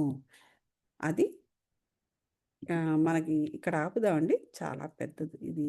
ఇంకొక మీకు టైం ఉందంటే చెప్తాను. లేదు అంటే నాకు ఓకే అండి. ఓకే. కొంచెం సేపు చెప్పేసుకొని మనం వెళ్దాం. సో, దేనికి మనం భయపడకూడదు. ఎందుకు భయపడకూడదని చెప్పాను నేను? ఎందుకంటే మనం దైవ సంతానం. ఇది నమ్మామంటే ఆత్మ ఉందని నమ్మినప్పుడు ఆటోమేటిక్‌గా దైవ సంతానమే కదా మనము. అది కూడా నమ్మడం అనేది జరుగుతూ ఉంటుంది. సో, చైతన్యపు విస్తరతనే మనం చూసుకోవాలే తప్ప ఇంక దేన్ని మనం చూసుకోకూడదు. అనంతకాల కేంద్రంలో ఉన్నట్లుగానే మనం భావించాలి. అంతే కదా! ఈ మన 24 గంటలు రోజుకి 24 గంటలు పెట్టుకున్నాం. కాలం అనేది, డైమెన్షన్ అనేది, విశ్వం అనేది పెట్టలేదు. మన కన్వీనియన్స్ కోసం మనం పెట్టుకున్నాం. అది మన అమెరికా వచ్చిన తర్వాత చాలా క్లియర్‌గా అర్థమవుతుంది. అది గమనించారో లేదో గాని. చూడండి, ఇండియాలో ఉన్నంత సేపు మనకి టైం అనేది ఇలా మార్పు చెందుకోవచ్చు అనే విషయం కూడా మనకు తెలీదు. ఇక్కడికొచ్చిన తర్వాత ఇప్పుడు వింటర్ వచ్చిందంటే 1 అవర్ అహెడ్, 1 అవర్ బిహైండ్, తర్వాత 1 అవర్ అహెడ్ ఇలా మార్చుకుంటాం. అంటే ఇది మ్యాన్ మేడే కదా! మనిషి చేసుకునే అడ్జస్ట్‌మెంట్ ఈ 24 గంటలనేది. 24 గంటలు కాదండి, మనం 20 గంటలే పెట్టుకుందాం అన్నా కూడా పెట్టుకోవచ్చు. ఎవరాపారు? విశ్వం ఏమైనా వద్దంటదా? ఎందుకంటే విశ్వానికిను దీనికి సంబంధం లేదు. ఓకే. సో, మన చేతనలో నిర్భయత్వం అనేది ఉండాలి. అంటే జీవితంలోనూ, మరణంలోనూ ఎప్పుడు భగవంతునితోనే జీవించి ఉండాలి. మనకు ఆ నిర్భయంగా ఎప్పుడు ఉంటామండి మనము? చీకటంటే భయపడకుండా రాత్రి 12కి కూడా వుమన్ బయటికెళ్ళి రాగలిగేది. ఎప్పుడు? తన యొక్క డివైన్ స్పార్క్ తన శరీరానికి, అంటే నువ్వు ఎలా ఫీడ్ చేస్తున్నావు నీ ఆత్మని? నీ శరీరము జాగ్రత్తగా ఎటువంటి డ్యామేజ్ లేకుండా ఉండగలిగేలా చేసేది ఓన్లీ నీ ఆత్మే. ఆత్మ మేలుకొని ఉంటేనే నువ్వు డ్యామేజ్ లేకుండా ఉంటావు. అది అక్కడ మనం అర్థం చేసుకోవాలి. చాలామంది యాక్సిడెంట్స్ జరుగుతాయి. అక్కడ కూడా ఇదే. అంటే డిఫరెంట్ వేలో డిఫరెంట్ థింగ్స్ ఉంటాయిలెండి. తాను అలా వెళ్ళిపోవాలి యాక్సిడెంట్ ద్వారా అనుకుంటే అది వేరు. ఎగ్జిట్స్ పెట్టుకుంటూ ఉంటుంది. కానీ అనుకోకుండా మనకి ఈ జ్యోతిష్యంలో కూడా చెప్తూ ఉంటారు. అదేంటిది హ్మ్. మారకము అంటారు. అంటే ఏంటి? Sudden death. మారకము అంటారు. ఇన్ని మారకాలున్నాయండి వీళ్ళ జాతకాల్లో అది అట్లా ఏవో అంటారు. అలాంటివన్నమాట. సో, మీరు పరబ్రహ్మ, మీ ఆధ్యాత్మిక లక్షణాలని మననం చేయండి. అది. మీరు అంటే అహం బ్రహ్మాస్మి అని మనం ఎప్పుడు చెప్పుకుంటూ ఉండేటప్పుడు మనం ఏమిటవుతాం? పరబ్రహ్మలమే అవుతాం అక్కడ. ఓకే. ఎప్పుడూ కూడా ఓంకారం మీద ఏకాగ్రత రాసుకోండి కావాలంటే. యోగ యోగ ప్రక్రియను సాధన చేస్తుండేటప్పుడు ఈ చైతన్యం రోజు రోజుకి మన పైన ప్రభావం చూపిస్తూ ఉంటుంది. ఓకే. మనం అనుకుంటాం ఏ మార్పు లేదు, ఉంటుంది. మార్పు అనేది ఉంటుంది. కావాలంటే చూడండి. మీ ఇంట్లల్లో పెరిగే ఇండోర్ ప్లాంట్స్ ఏమైనా ఉంటే అవి ఏపుగా చక్కగా పెరుగుతూ ఉంటాయి. అది మీరు నీళ్లు వెయ్యకపోయినా పెరుగుతూ ఉంటాయి. మీరు మర్చిపోయినా కూడా, వాటర్ వేయడం మర్చిపోయినా కూడా ఏపుగా పెరుగుతూ ఉంటుంది. ఎందుకు? ఎందుకంటే వాటిలో కూడా ప్రాణం ఉంది. ఆ ప్రాణశక్తి ఉంటుంది. ఆత్మ ఉంటుంది. అది నువ్వు మాట్లాడుతున్న నీ ఆత్మజ్ఞాన పలుకులు ఉంటాయి కదా, అది గ్రహిస్తూ పెరుగుతుంది. Did you get my point? ఇప్పుడు మనీ అంటే మనీ ఒక్కటే కాదండి. అబ్బో మనీ ప్లాంట్ వేసామండి, అలా మనీ వేసామంటే బోల్డ్ బోల్డ్ డబ్బులు వచ్చేస్తాయండి. అది అవి వేస్తే నువ్వు డబ్బులు మామూలుగా ఉన్నా, నీకు జీతాలు పెరగకపోయినా అది మాత్రం ఏపుగా పెరుగుతూ ఉంటుంది. ఎప్పుడు నువ్వు స్పిరిచువల్గా ఎదుగుతుండేటప్పుడు. అంటే అక్కడ ఏం చేసింది అది, అది ఇప్పుడు ఎప్పుడు కూడాను శక్తి అనేది ఓన్లీ మనీ రూపంలోనే ఉండదండి. స్పిరిచువల్ సంపద జ్ఞానం రూపంలో కూడా ఉంటుంది. అది నువ్వు నీ యొక్క జ్ఞానాన్ని తాను కూడా తీసుకుని నీ ఇంట్లో అద్భుతంగా ఎదుగుతూ ఉంటుంది. నువ్వు నీళ్లు పోయకపోయినా మర్చిపోయినా కూడా. అది అక్కడ మనం అర్థం చేసుకోవాలి. సో ఇవన్నీ కూడా మనకి ఇండికేషన్స్, అంటే నీ చైతన్యం పెరుగుతుంది అని చెప్పడానికి ఇండికేషన్స్. బాగా గమనించండి మీ చుట్టూ ఉన్న మీ ఇంటి గోడలు ఇవన్నీ. సో కాబట్టి ధ్యానంలో అంతర్ముఖులై గాఢ ప్రశాంతతా స్థితిలోకి మీరు ప్రవేశించినప్పుడు శరీర దాస్యం నుంచి మీరు విముక్తులవుతారు. ఇప్పుడు చూడండి, ఇలాగా ఎవరో అడిగారు నాకు మొన్న L1 క్లాసులోని. ఏమడిగారు? నేను ధ్యానం చేస్తూ ఉంటే కొంతసేపటికి నేను శరీరం నాకు బ్యాలెన్స్ లేదండి, ఇలాగా నేను అలాగే ఉండిపోయి చేస్తున్నానండి. సో దాన్ని మగత అంటారా అని అడిగిందో ఒక స్టూడెంట్, ఒక ఆవిడ అడిగారు. మగత కాదమ్మా, దాన్ని యోగ నిద్ర అంటారు అని చెప్పాను నేను. సో ఎందుకు అలా జరుగుతుంది అంటే, నువ్వు ఎప్పుడైతే అది అది ఎందుకు అలా జరుగుతుంది నేనేం చెప్పానంటే, మెడిటేటివ్ స్టేట్లోకి నువ్వు ప్రవేశించినప్పుడు నీకు శరీరం మీద గ్రిప్పు పోతుంది అని చెప్పాను నేను. సో దాన్నే యోగ నిద్ర అంటారు, మగత కాదు. అదే ఇక్కడ చెబుతున్నారు. ఏం చెప్తున్నారంటే, ధ్యానంలో అంతర్ముఖులై గాఢ ప్రశాంతతా స్థితిలోకి, అంటే ఏంటి? మెడిటేటివ్ స్టేట్ని తెలుగులో గాఢ ప్రశాంతతా స్థితి అంటారు. అందులోకి ప్రవేశించినప్పుడు శరీర దాస్యం నుంచి మీరు విముక్తులవుతారు. That is what I said, you lose the grip of your body. So నీవు ఆ శరీరములకి లొంగి ఉంటావు కదా, అంతే కదా, శరీరానికి లొంగి ఉంటావు, శరీర భయాలకి లొంగి ఉంటావు. వాటి యొక్క దాస్యం నుంచి నువ్వు విముక్తి పొందుతావు. అంటే ఏంటి? ఆ నీ డివైన్ స్పార్క్ కూడా దాని నుంచి విముక్తి పొందుతుంది. అందుకని నువ్వు లోనికి ప్రవేశించినప్పుడు నీ శరీరము గ్రిప్ పోయినట్టుగా ఉంటుంది అన్నమాట. టెంపరీగా నువ్వు డిస్కనెక్ట్ అవుతావు. అంటే ఏంటి? నీ ఆత్మ కూడా నీవు నీవు నీ శరీరపు దాస్యము నుంచి తాను విడుదలవుతుంది. టెంపరీయే, చచ్చిపోయి. అప్పుడు మిమ్మల్ని ముచ్చువేం చేస్తుంది? భయం ఎక్కడుంది? మిమ్మల్ని భయభీతులను చేసే శక్తి దేనికి లేదు. అది అంటే ఆ స్థితిలో ఉన్నప్పుడు మృత్యువు కూడా నీ జోలికి రాదు అంటున్నారు. మీ స్థితినే మీరు ఈ స్థితినే మీరు కోరుకుంటారు. ఇంకొకటి ఏం చెప్తున్నారంటే, ఓంకారం మీద ఏకాగ్రం చేయండి. ఇప్పుడు కూడా ఓంకారము అనేది చాలా ఇంపార్టెంట్. గాఢ ధ్యానములో ఓంకారంలో లీనమవ్వండి అంటున్నారు. అంటే మీరు చాంట్ చేయొద్దు. మళ్ళీ అగైన్ ఆనాపానాసతిలో చాంటింగ్ పనికిరాదు. కానీ నీ మనసు ఆ ఓంకారం మీద నువ్వు పెట్టవచ్చు గాఢ ధ్యానములో. అంటే అందులో అలా లీనమైపోవాలి. ఒకవేళ మ్యూజిక్ మ్యూటేషన్ చేస్తూ ఉంటే అది ఓం ఓం ఓం అని మనం అనకూడదు. అలాగే ధ్యానంలో లీనమైపోవాలి. విశ్వస్పందనలో స్వతసిద్ధంగా వ్యాపించి ఉన్న భగవంతుణ్ణి సాక్షాత్కరించుకోవడం ద్వారా మీరు పరమపిత వద్దకు, అనంతము అతీతము అయిన పరబ్రహ్మ యొక్క పరమానంద చైతన్యం వద్దకు చేరుకుంటారు. అది అర్థమైందా? మీరు అంటే అప్పుడు అలా జరిగినప్పుడు ఇక మరణం, రోగం, ప్రళయం, జ్వాల ఇవేమీ కూడా మన పరమానందాన్ని ఏమీ చేయలేవు.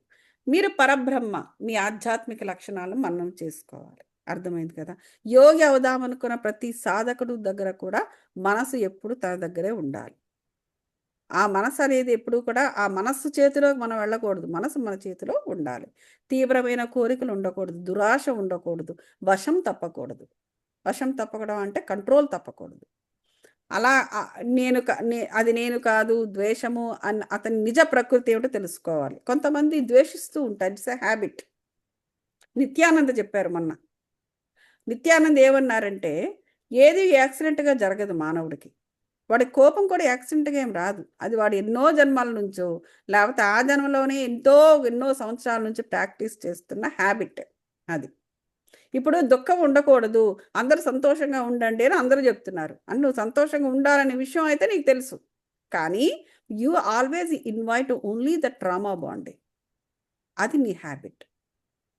నిన్ను బాధిస్తున్న వారిని నువ్వు చూడండి కావాలంటే కొంతమంది ఉమెన్, మెన్ కూడా కావచ్చు, తన తన వైఫ్ తనని సరిగ్గా చూడకపోయినా, తన వైఫ్ తనని ప్రేమించటం లేదని ఆ వ్యక్తికి తెలిసినా, తన వైఫ్తో తనకి ఏ సుఖము లేదని అతనికి తెలిసినా, అతను అనుభవిస్తున్న ఆ పరిస్థితిని స్టిల్ ఆమెను వదలడు. ఆ ప్రపంచం గురించి వదిలేయడం అంటే వదిలేసి ఇంట్లో వెళ్ళిపోమని కాదు, మానసికంగా బుద్ధిపరంగా ఆవిడిస్తున్న ఆ ట్రామాని బైండ్ అయి ఉంటాడు మగవాడు. అలాగే వైస్ వర్స ఉమెన్ కూడా. వాడు అన్యాయం చేస్తున్నా మరొక స్త్రీతో వాడు ఇదవుతున్నా కూడా నన్ను వదలకండి మీరే, నేను మీ పాదదాసిని, పాపం ఆవిడ అతని కాళ్ళు పట్టుకుని ఏడుస్తూ ఉంటుంది ఉమెన్. ఏమిటిది? ఆ ట్రామాని ఇన్వైట్ చేసే హ్యాబిట్ వాళ్ళకి, ఆ ఆత్మకి, ఆ బ్రెయిన్కి ఎన్నో కొన్ని జన్మల నుంచి అది వదులుకోవాలన్నమాట వాళ్ళు. అది వదలడానికి మానవ జన్మ ఎత్తారు. సో ఈ ధ్యానాల ద్వారా, జ్ఞానాల ద్వారా ఆ ట్రామా బాండింగ్ నుంచి బయటపడాలి.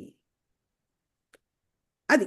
సో అందువల్ల ఇప్పుడు అందరూ ఏం చెప్తున్నారంటే జస్ట్ లెట్ ఇట్ గో అంటున్నారు. బట్ ఆ లెట్ ఇట్ గో అనే దాని వెనకాతలో ఉన్న ఆ స్పిరిచువల్ రహస్యం ఏంటి, అసలు ఏం జరుగుతుంది ఆ వ్యక్తులకి అన్నది చెప్పటం లేదు ఎవరు. ఎందుకు? రియాక్ట్ అవుతారు కదా. ఎందుకు రియాక్ట్ అవుతారు? వీళ్ళందరూ చాలామంది ఏం చేస్తారంటే వారు ఒక ఒక ఒక పేరు కోసము, లేకపోతే మనీ కోసము, లేకపోతే ఇట్లా ఏదో పని చేయడం మొదలు పెడుతుంటారు లైఫ్ కోచెస్ అందరూ. మళ్ళీ ఆ ప్రజలకు కోపం వచ్చేలా మాట్లాడితే మళ్ళీ వాళ్ళ ప్రోగ్రాంలు చూడరేమో అనేటువంటి ఉద్దేశంతో వాళ్ళు జాగ్రత్తగా మాట్లాడుతూ ఉండవచ్చు. ఇంకా మనకి ఏ ప్రాబ్లం లేదు, మనం ఏం డబ్బుల కోసం పని చేయట్లా, మన సత్యాన్ని తెలుసుకుంటున్నాము, ఆ సత్యాన్ని 10 మందికి పంచుతున్నాం. ఇందులో మనం భయపడేదేముంది కదా. సో దాని వెనకాతలున్న సత్యం అయితే అది. సో కాబట్టి ఆ ఆత్మలు ఆ ట్రామా బాండింగ్ని ఇన్వైట్ చేయడానికి అలవాటు పడిపోయాయి కొన్ని జన్మలు. అందువల్ల వాళ్ళు అలాగే కాళ్ళు పట్టుకుని వేలాడుతూ ఉంటారు. అలాగే ఆ మగవాడు కూడా ఆ స్త్రీని పట్టుకుని వేలాడుతూ ఉంటాడు. అలాగా వదిలేయవలసిన అవసరం లేదు, నువ్వు మానసికంగా దూరం అవ్వాలి కదా నిన్ను బాధిస్తూ ఉంటే. అది కూడా వాళ్ళు చెయ్యలేరు అనమాట. పూర్తిగా దాస్యం, బానిసత్వంతో ఉంటారనమాట. అలా వాళ్ళు ఎప్పుడో బయటపడతారు, ఎన్నో జన్మలు ఎత్తి. సో కాబట్టి యోగి అవదామనుకున్న సాధకుడు ఇవన్నీ గుర్తించాలి. తన నిజ ప్రకృతి ఏమిటి ఇలాగా వాళ్ళు యాక్ట్ అని చెప్పేసి అంటున్నా కూడా నేను ఎందుకు వాళ్ళని వెనక ఉంటున్నాను, నా నిజ ప్రకృతి ఏంటి, నా నిజ ప్రకృతి ఇలా వికృతంగా ఎందుకు మారింది, అసలు ఏంటి ఈ వికారము, ఏమిటి ఇది అనేసి ఎవరికి వారు వేసుకోవాల్సిన ప్రశ్న అండి అది. ఎవరికి వారు వేసుకోవాల్సిన ప్రశ్న, ఎవరికి వారు తీసుకోవాల్సిన ముసుగులవి. That's it. ఇక తన బలాన్నంతా ఉపయోగించి దాని నుంచి వేరుపడాలి. అది యోగానంద గారు కూడా చెప్పింది అదే, తన బలాన్నంతా ఉపయోగించి దాని నుంచి వేరుపడాలి. ఓకే. అలాగే భక్తుడిని ఇతరులు తన కోసం వాడుకోవడమో లేదా నిందించడమో చేసినప్పుడల్లా, అలా చేసినప్పటికీ తమ లోపల ఉన్న క్షమా ప్రేమలనే పవిత్ర భావనలు కదులుతున్నట్లు అనుభూతి చెందితే అప్పుడు అతడు ఆ నమ్మకంతో దివ్య సంకల్పం చేసుకోగలడు. అది నేను, అదే నా నిజ స్వభావం. అదే ఇప్పుడు ఇవన్నీ ఉంటాయి కదా, రకరకాల సందర్శకులు వస్తుంటారు, మనుషులు పరిచయాలు అవుతుంటారు, ఏమిటో వాడేసుకుంటూ ఉంటారు, నిందించేస్తూ ఉంటారు.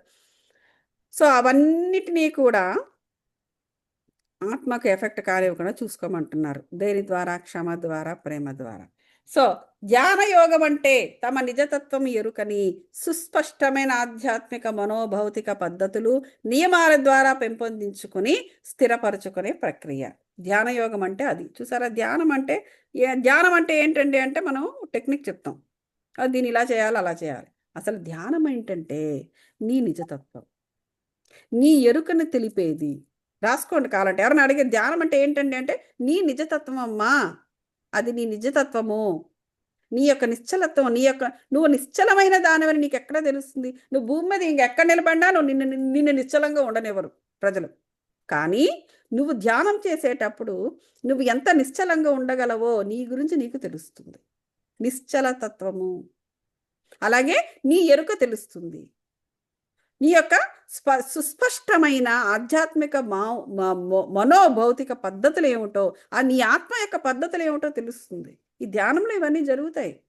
నిన్ను నువ్వు స్థిరపరచుకుంటావు. అంటే నీకు స్టెబిలిటీ కూడా వస్తుందమ్మా నీకు, అందుకే ధ్యానం చేయి తల్లి అని చెప్పాలి.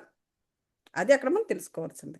సో ఈ పద్ధతుల ద్వారా సంకుచితమైన అహంకారము, చూసారా, అహంకారము లేదా వారసత్వంగా వస్తున్న దోషపూరితమైన మానవ చైతన్య స్థానం నుంచి ఆత్మ చైతన్యవంతం అవుతుంది.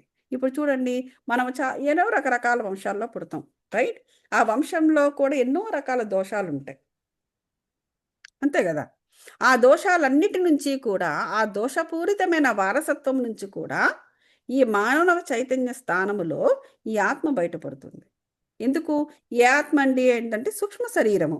సూక్ష్మ శరీరమునికి చుట్టుకునే కదండి అన్నీ కూడా ఉంటాయి. అన్నీ చుట్టేసుకుని మళ్ళీ మనం ఇంకో బాడీలోకి వెళ్తాం. అవన్నీ కూడా క్లెన్స్ అవ్వాలి అంటే ఎట్లా? ఎన్నో రకాలు. ఇప్పుడు ఈ జన్మలో ఈ తల్లిదండ్రులకు పుట్టాను నేను, ఇంత మునుపు జన్మలో ఏ తల్లిదండ్రులకో పుట్టాను నేను, మరో జన్మలో ఏ మగోడుగానో లేకపోతే ఇంకా మళ్ళీ ఆడదాని కానీ ఇంకేదో జన్మ పుట్టుంటాను కదా. మరి అవన్నీ కూడా నా నా నా కుటుంబాలు కావా అవి? అవును కదా. ఇప్పుడున్న తల్లిదండ్రులేనా? ఇప్పుడున్న అక్క చెల్లెలు అన్నదమ్ములేనా? సో మరి పూర్వజన్మల్లో వాళ్ళు కూడా నా మనుషులే కదా. ఆ వంశంలోని ఉండే మంచి చెడులు అన్నీ కూడా నా సూక్ష్మ శరీరానికి కూడా అలాగే మీకైనా ఉంటాయి కదా. దానితోనే మళ్ళీ ఈ జన్మ ఎత్తాను కదా. సో అలా అనమాట. మనకి ఒక్కొక్కసారి చూడండి, తను నా అక్కేమో, తను నా చెల్లేమో, లేకపోతే తను నా కుటుంబమేమో అనిపిస్తూ ఉంటుంది. ఆ కనెక్షన్స్ ఉంటాయి మనకు, కరెక్ట్? ఇవన్నీ కూడా అనమాట. మరి ఇప్పుడు ఈ జన్మలో వాళ్ళెవరో కాబట్టి మనం వాళ్ళ ఇళ్ళకి వెళ్ళము, ఉండము, చెందము కావచ్చు, కానీ కనెక్షన్స్ అనేవి మనము రియలైజ్ అవుతుంటాము. నా పాపాలు సముద్రం అంత లోతుగాను, నక్షత్రాలంత ఎత్తుగాను ఉన్నా పర్వాలేదు, అయినప్పటికీ నన్నెవరూ జయించలేరు. కారణం ఏమంటే నేను ఒక పరబ్రహ్మను. చూసారా, ఈ దోషాలు అనేవి ఈ వంశపరంగా వచ్చిన దోషాలు కావచ్చు, అలాగే సామాజిక పరంగా కొన్ని దోషాలు ఉంటాయి. నువ్వు ఎటువంటి సమాజంలో నువ్వు పుట్టి పెరుగుతున్నావు, ఎటువంటి కుటుంబంలో పుట్టి పెరుగుతున్నావు, ఆ దోషాలు కూడా పట్టుకుని ఉంటాయి, రైట్? సో అందుచేత ఏ విధంగా చెప్పుకోమంటున్నారు? అవన్నీ కూడా దోషాలను క్షణంలో మన పటాపంచలు చేసుకోలేము కదా. సో నా పాపాలు సముద్రం అంత లోతుగా ఉన్నా, లేదా నా దోషాలు సముద్రం అంత లోతుగాను, నక్షత్రాలంత ఎత్తుగా ఉన్నా కూడా పర్వాలేదు, వాటన్నిటికన్నా నేను ఇంకా అత్యుత్తమైన ఇది, అయినా కూడా నన్ను ఎవ్వరూ జయించలేరు, ఎందుకంటే నేను పరబ్రహ్మను అనేటువంటి భావనతో ఉంటే ఇవన్నీ చిన్నగా ఉంటాయి. అలా కాకుండా వాటన్నిటికీ మనం ఇలా చూసామంటే అన్నీ మనం తొక్కేస్తూ ఉంటాయి. అనగదొక్కబడకూడదు అని మనకి ముందు పారాగ్రాఫ్లో చెప్పారు మనకు యోగానంద గారు. మీరు ప్రకాశము, మీరు ఆనందము. ఒక గుహలో 1000 సంవత్సరాలుగా చీకటి రాజ్యమేలుతూ ఉండొచ్చు, కానీ మీరు వెలుతురు తీసుకురండి. అదే ఆ వంశాలలో మనం పుట్టినప్పుడు ఎంతో దోషాలు ఉండొచ్చు, ఎంతో చీకట్లో ఉండొచ్చు వంశాలు, కానీ నువ్వు ఆ వెలుతురుని తీసుకురా. నీకు అందుకే ఆ మానవ జన్మ ఇవ్వబడింది. అది ఎన్నడూ లేనట్టుగా చీకటంతా మటుమాయం చేస్తుంది నువ్వు తీసుకొచ్చే లైటు. అదేవిధంగా మీ దోషాలు ఏమున్నా కూడా పర్వాలేదు, మంచితనం అనే వెలుగును మీరు తీసుకురా. అప్పుడు అన్నీ కూడా ఆత్మజ్యోతిని మించిన మరొక జ్యోతే లేదు కదండి. కాబట్టి జన్మల నుంచి పేరుకుపోయిన చెడు కూడా ధ్వంసము చెయ్యగలదు. చూసారా, జన్మల నుంచి అంటే ఆత్మజ్యోతి ఎంత గొప్పదో చూడండి. మీ ఇంట్లో ఒక జ్ఞాని పుట్టింది, మీ ఇంట్లో ఒక జ్ఞాని పుట్టాడు అంటే థింక్ దట్ మీ యొక్క వంశాల్లో ఎన్నెన్నో జన్మల్లో ఉన్న చీకటినంతా తొలగించడానికే వాడు పుట్టాడు లేదా ఆమె పుట్టింది. సో వారికి డెఫినెట్గా వారు ఎక్స్ప్రెస్ అవ్వడానికి, ఆ జ్ఞానాన్ని పంచుతుంటే తీసుకోవడానికి మీరు సంసిద్ధమయ్యి డెఫినెట్గా వారిని మీరు హెల్ప్ చేయాలి. అప్పుడే మొత్తం ఈ వంశాలన్నిటినీ కూడా వారు ప్రక్షాళన చేసి వారు హెల్ప్ చేయగలరు. ఇది మాత్రం నిజం. ఇది అలాగే ఒక్కొక్కసారి నాట్ ఓన్లీ కుటుంబాలు, కొంతమంది ఫ్రెండ్స్, ఒకలాంటి ఫ్రెండ్స్ ఉంటారు, వాళ్ళు అందరూ అజ్ఞానంతోనే ఉంటారు, కానీ సడన్గా ఒక జ్ఞాని ప్రవేశించడం జరుగుతూ ఉంటుంది ఆ గ్రూప్లోకి. కానీ వీళ్ళు ఏం చేస్తారు? కోకిలను భరించలేని కాకుల్లా ఆ కోకిలను పొడిచి ఆ కాకులు ఎలా తగిలేస్తాయో ఆ జ్ఞానిని అలాగ తగిలేస్తారు. ఆ అజ్ఞానం యొక్క మాయ అటువంటిది. కానీ ఆ జ్ఞాని వాడు అక్కడ అడుగు పెట్టాడు అంటే వాడు వెలుగును తీసుకురావడానికి వచ్చాడు. అంతే తప్ప నువ్వేదో సంపాదించుకున్న ఆ సంపదలు లాక్కోవడానికి కాదు అన్న విషయాన్ని నువ్వు గుర్తించాలి. వాళ్ళని ఇల్ ట్రీట్ చేసి, అవమానించి, నానా మాటలని, రకరకాల రాజకీయాలు చేసి, ఆడ మగ కలిసి, మగవాడి వెనకాతల ఆడది ఉండి గోతులు తీసి, ఆడదాని వెనకాతల మగోడుండి గోతులు తీసి ఆ ఆత్మని గొప్పగా పాటలు పెడతాయి.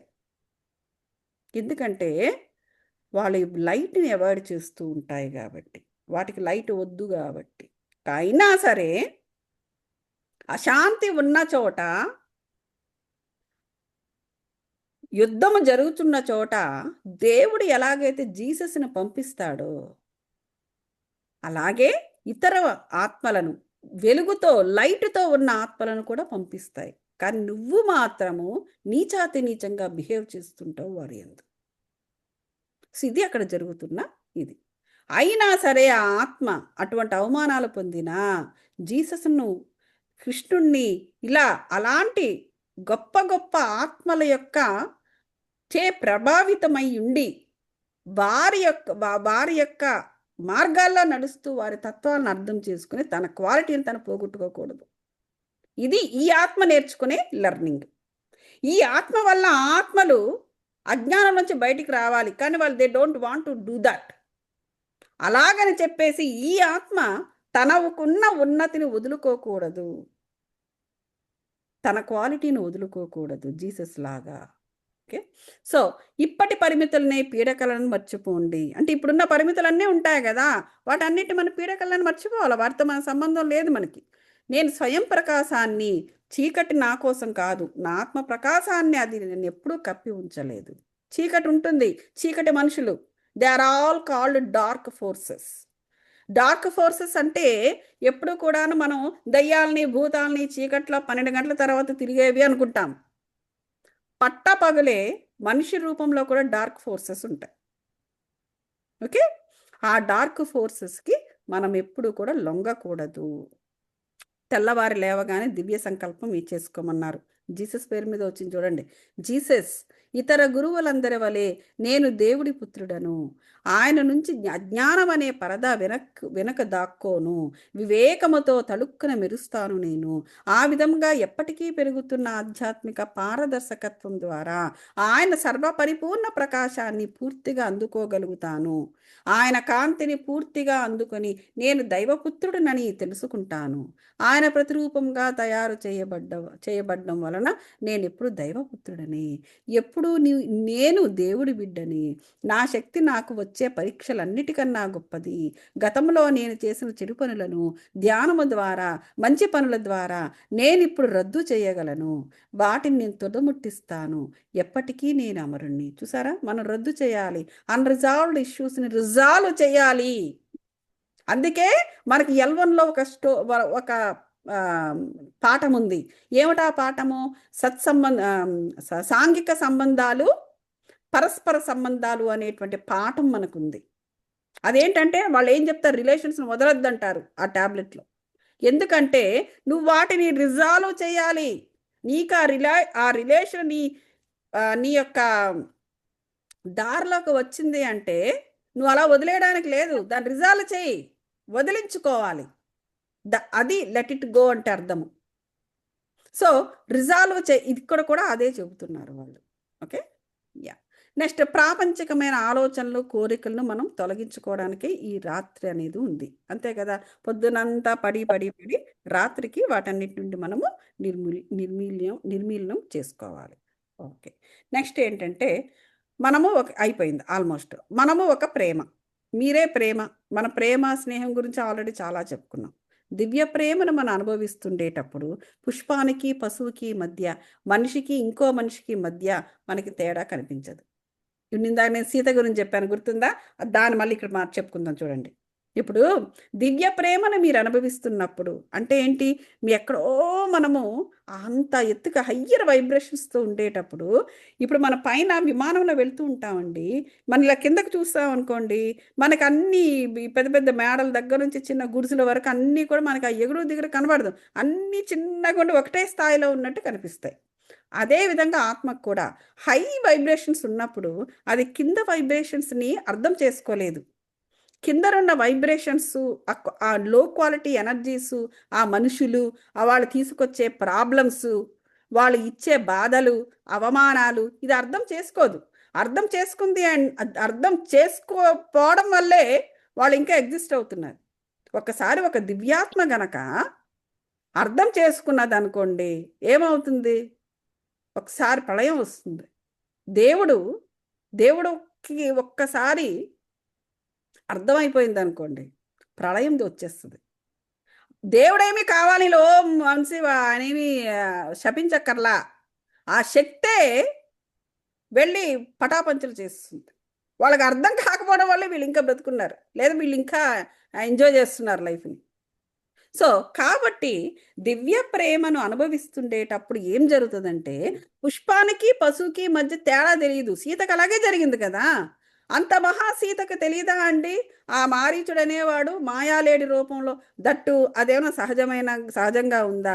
బంగారు వన్నెలు కలిగిన లేడీ, బంగారంతో చేసిన ఒక మాయాలేడి, దానిపైన ఉన్న కన్నులన్నీ వెండి. అలా పుడుతుందా ఎక్కడైనా ఒక లేడీ? ఆ సమయంలో ఆవిడ అది ఆలోచించలా, ఎందుకు తేడా తెలియలేదు. అదే విధంగా మన ఇక్కడ చెప్తున్నారు, పుష్పానికి పశువుకి మధ్య, మనిషికి ఇంకో మనిషికి మధ్య కూడా తేడా తెలియ. ఇలా ఇది నాకు జరిగింది. నేను కూడా అలాగ బోల్తా పడుతూ ఉంటాను ఈ లో క్వాలిటీ. సో ప్రకృతి అంతటితో కూడా మనం సంభాషిస్తూ ఉంటాము, చూసారా. కానీ ఇక్కడ మనకి జరిగేది ఏమిటంటే, ప్రకృతి అంతటితో కూడా మనము చక్కగా సంభాషించగలము. మనం అక్కడ అది తెలియకపోవచ్చు, కానీ ప్రకృతితో కొంతమంది చెట్లతో కనెక్ట్ అవుతూ ఉంటారు, రైట్. మీ అందరికీ తెలిసిందే, సద్గురు కూడా బొమ్మలు చూసే ఉంటారు, తను ఇలా పట్టుకొని.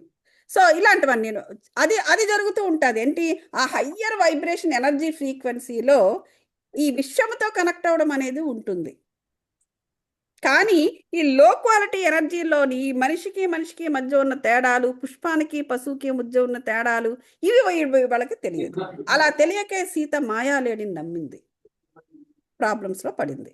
ప్రకృతి అంతటితో మీరు సంభాషిస్తారు, మానవ జాతిని అంతటినీ మీరు అది అలాంటి వారికే ఈ ఆడ మగ ఇట్లాంటి తేడాలు ఉండదు. పెద్ద కులము చిన్న కులము, ఈ కింద లో క్వాలిటీ, ఈ కింద ఉన్నవేవి కూడా వాళ్ళకి అర్థం కాదు. ఇద్దరినీ సమానంగా చూడగలరు దేవుడు. అందుకే పాపాత్ముడిని పుణ్యాత్ముడిని సమానంగా చూస్తున్నాడు, మనం చూడలేకపోతున్నాం. శత్రువుని మిత్రుని సమానంగా చూడగలుగుతున్నాడు, మనం చూడలేకపోతున్నాం. జడ్జిమెంట్స్ అనేవి లేవు దేవుడికి. ఎందుకు, ఆయన చూసేది, ఆయన యొక్క ఇమేజ్ ఏమిటి, సూక్ష్మ శరీరపు ఇమేజ్. ఆ రెండు ఆత్మలు కూడా సూక్ష్మ లోకములో ఎలా ఉంటాయనేది ఆయనకి ఇంపార్టెంట్ తప్ప, ఇక్కడ వీడు పాపం చేస్తున్నాడా పుణ్యం చేస్తున్నాడా దాంతో సంబంధం లేదు. ఆయన వైబ్రేషన్స్ అలాంటివి. ఓకే, అలాగే ఇప్పుడు ఆఖరిదండి, అయిపోయింది. తత్వమసి అంటే ఏమిటి? కొంచెం మ్యూట్ చేసుకోండి ప్లీజ్. ఓకే, సో తత్వమసి, ఈ తత్వమసి అంటే ఏమిటి? ఇది L1 వాళ్ళకు కూడా ఉపయోగము అది ఉంది కూడా. తత్వమసి అంటే జ్ఞానము లేదా నిజమైన ప్రజ్ఞ అని అర్థము. అంటే ఏంటి, అహం బ్రహ్మాస్మి అంటే నేను దేవుణ్ణి, ఇవన్నీ రియలైజేషన్. తత్వమసి అంటే నువ్వు అదే, తత్వమసి డాష్ అనిస్తే నువ్వు అదే అనే సత్యాన్ని, అంటే నువ్వు అదే తత్వమసి, నువ్వు అదే, నువ్వు ఆత్మవి అనేటువంటి సత్యము. ఆత్మ అనుభవపూర్వకంగా తెలుసుకోవడము. ఆత్మని ఎలా తెలుసుకుంటామండి? అనుభవపూర్వకంగా తెలుసుకుంటాం. If you don't realise, if there are no experiences, ధ్యానములు ఇంత మునుపు కూడా మనం చెప్పుకున్నాము, ధ్యానములో గనక నీకు ఎక్స్పీరియన్సెస్ రావటం లేదు అంటే you are not there up to yet, that's it. ఇంకా హర్ట్ అవుతున్నామండి, రియాక్ట్, ఇవన్నీ nonsense, who cares. So నువ్వేం చేయాలి, ఏం చేయాలన్నది ఆలోచించుకోవాలి. అందుకే అన్నారు పత్రిజీ గారు, ఉన్న స్థితి ఏమిటో తెలిస్తే ఉన్నత స్థితికి ఎదుగుతాము అని. సో నువ్వు ఉన్న స్థితి అది, డూ సంథింగ్ ఎల్స్. రియాక్ట్ అవ్వడము, ఫీల్ అవ్వడము అది కాదు అక్కడ, అది. సో ధ్యాన భంగిమలో నిటారుగా కూర్చుని ప్రాణశక్తిని కూటస్థానికి అంటే కనుబొమ్మల మధ్య ఏం చేయమంటున్నారండి, అయితే ఏం చేయాలండి అంటే అనుభవపూర్వకంగా ఎలా తెలుసుకోవాలండి మరి ధ్యాన అంటే ఇలా చెప్తున్నారు, ఇలా చేస్తూ ఉండడమే. ధ్యాన భంగిమలో నిటారుగా కూర్చుని ఈ రెండు బ్రుకిటి మధ్య బ్రుకిటిలో ఫోకస్ చేస్తూ ప్రాణశక్తిని కూటస్థానికి పంపడమే మన నిజమైన తపస్సు, ఆధ్యాత్మిక నిష్ట లేదా లోనున్న దివ్యశక్తిపై ప్రావీణ్య సాధించే సాధన. మీరు ఈ ప్రాపంచిక చేతనను దాటి వెళ్ళినప్పుడు మీరు ఈ శరీరము కానీ మనస్సు కానీ కాదని తెలుసుకుని, అయినప్పటికీ ఇదివరకెప్పుడూ లేనంతగా మీరు ఉనికిని కలిగి ఉన్నారని తెలుసుకున్న ఆ దివ్య చైతన్యమే మీరు. దేనిలోనైతే ఈ విశ్వములోని ప్రతీదీ పాదుకుని ఉందో ఆ దైవమే మీరు. అది మనం తెలుసు. ఇది అయిపోయిందండి. ఇంకా ఆఖరి ఆయన చెప్పిన సంకల్పం చెప్తున్నాను, దీంతో ఈ అధ్యాయం అయిపోతుంది. మీ ఆత్మను పరమాత్మ నుంచి వేరు చేస్తున్న పరిమితులని చట్రాలను ముక్కలు చెయ్యండి. అంతే కదా, నేను ఆత్మని అని తెలుసుకోవడానికి నీకు అడ్డం పడుతున్నా ఆ చట్రాన్ని ముక్కలు చేయమంటున్నారు. అంతే కదా, అది ఏ చట్రమైనా కావచ్చు, అది నీ ఆలోచనల చట్రం కావచ్చు, నీ ఎమోషన్స్ యొక్క చట్రం కావచ్చు, లేదా అంటే నీ చుట్టూ ఉన్న మనుషుల చట్రం కావచ్చు, లేకపోతే నీకు డబ్బు మీద నీకు ఆశ ఎక్కువ, రకరకాల మార్గాల్లో సంపాదించాలని ఆశ ఎక్కువగా ఉందనుకోండి మనుషులకి, అది కూడా ఒక చట్రమే. ఇట్లాంటి రకరకాల చట్రాలతో మనుషులు ఇబ్బంది పడుతూ ఉంటారు కదా, వాటన్నిటిని ముక్కలు చేయమంటున్నారు. నేను సాగరాన్నా, అది చాలా చిన్నది, అంతరిక్షపు నీలవన్న అంచుపైనున్న స్వప్న మంచు బిందువది. నేను ఒక సాగరాన్నా కాదు, అది సాగరం చాలా చిన్నది, అంతకన్నా నేను ఎక్కువ, అలా అన్నమాట. నేను ఆకాశాన్న, అబ్బే ఆకాశం కూడా చాలా చిన్నది, దానికన్నానే పైనే నేను. అనంతమైన కాలము హృదయములో అది ఒక సరోవరము. ఈ అనంతమైన కాలం అంతా కూడా నా హృదయంలో ఒక సరోవరంలా ఉంది. నేను అనంతకాలాన్న, అబ్బే కాలం కూడా చాలా చిన్నది నా ముందు. అది ఒక పేరు అనే చట్రంలో బిగించబడి ఉందంతే, నేను నా పేరు ఇది అని. ఏ పేరు లేని విశాల క్షేత్రంలో ఉండడమే నాకు ఇష్టము. కలలు, పేర్లు, భావనల పరిమితులకు అతీతంగా ఉన్నాను. ఎప్పుడూ నేనెవరినో అదే నేను. ఎప్పటికీ ఉండే గతములో, ఎప్పటికీ ఉండే భవిష్యత్తులో, ఎప్పటికీ ఉండే వర్తమానంలో. ఇది ఎల్వన్ వాళ్ళకి తెలుస్తుందండి. అదిలో ఉంటుంది గతంలో నేను, వర్తమానంలో నేను, భవిష్యత్తులోనూ నేను అనేటువంటి మాటలు పాఠాల్లో చెబుతూ ఉంటారు. అదే ఇక్కడ యోగానంద గారు కూడా ఏం చెప్తున్నారంటే, నేను ఎప్పుడూ శాశ్వతంగా ఉండేదాన్ని లేకపోతే ఉండేవాడిని, నా ఆత్మ ఉంటుంది అంటే గతంలో ఉన్నానన్న మాటేగా, ఈ వర్తమానంలో కూడా ఉన్నాననే మాటేగా, రేపొద్దున భవిష్యత్తులో కూడా ఉంటానన్న మాటేగా. అదనమాట ఇక్కడ రాస్తున్నారు. సో ఇదండి మన అమరత్వపు ఆలోచనల్ని మనం దివ్య సత్యం తెలుసుకోవడం కోసము మనం ఈ విధంగా వాడాలి. ఓకే మాస్టర్స్, చాలా థ్యాంక్స్. మీరు ఎక్కువసేపే ఉన్నారు, ఈరోజు 2 hours ఉన్నారు. Thank you. మీకు ఏదైనా ప్రశ్న ఉంటే నన్ను అడగవచ్చు. Any questions? చూసారా, మనకి ఎల్వన్ కూడా వచ్చేసినాయి. ఎస్ మేడం, చెప్పండి. అంటే నా క్వశ్చన్ ఏం లేదు కానీ జస్ట్ ఫీడ్బ్యాక్ ఇస్తున్నాను. చాలా బాగుంది. Thank you. అదే అండ్ సరోజా మేడం కూడా సాక్షితత్వం గురించి ఎంతో బాగా చెప్పారు. సో సరోజా మేడం చెప్పిన పాయింట్స్ అన్ని ఇక్కడ ఈ బుక్ లో కవర్ అయినాయి అని చెప్తున్నాను. థ్యాంక్స్ అండి, థ్యాంక్స్. సరోజా మేడం ఏ బుక్ చదివారు? బుక్ కాదు మేడం, సాక్షి, అది ఏ బుక్ అనేది తెలీదు, సాక్షి అనే ఎపిసోడ్ చెప్పారా అమ్మ. సో దాంట్లో ఎంతో వివరంగా చెప్పారనమాట. సో మన ఎరుక గురించి గాని, మనం ఎట్లా అబ్జర్వ్ చేసుకోవాలి, మన సంస్కారాలను ఎలా తీసేసుకోవాలి అనేది ఎంతో చక్కగా చెప్పారమ్మా. చాలా బాగుంది, చాలా మంచి విషయం అండి. థ్యాంక్ యూ అండి. హలో, చెప్పండి. అదే ఇప్పుడు ఆవిడ చెప్పారు కదా ఏదో బుక్ లో ఉన్నాయని, అదేమైనా ఆ పేరు పెడతారా అండి?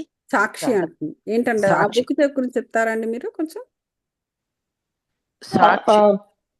సాక్షి సరోజ సెల్ఫ్ ఎంపవర్మెంట్ లో యూట్యూబ్ ఛానల్లోకి వెళ్ళి తెలుగులో సాక్షి సెషన్స్, సరోజ మేడం సాక్షి సెషన్స్ వినండి అమ్మా, ఎంతో అద్భుతంగా ఉన్నాయి. ఓకే, ఛానల్ పేరు చెప్పండి. Saroja self empowerment. Self empowerment. Okay, thanks అండి.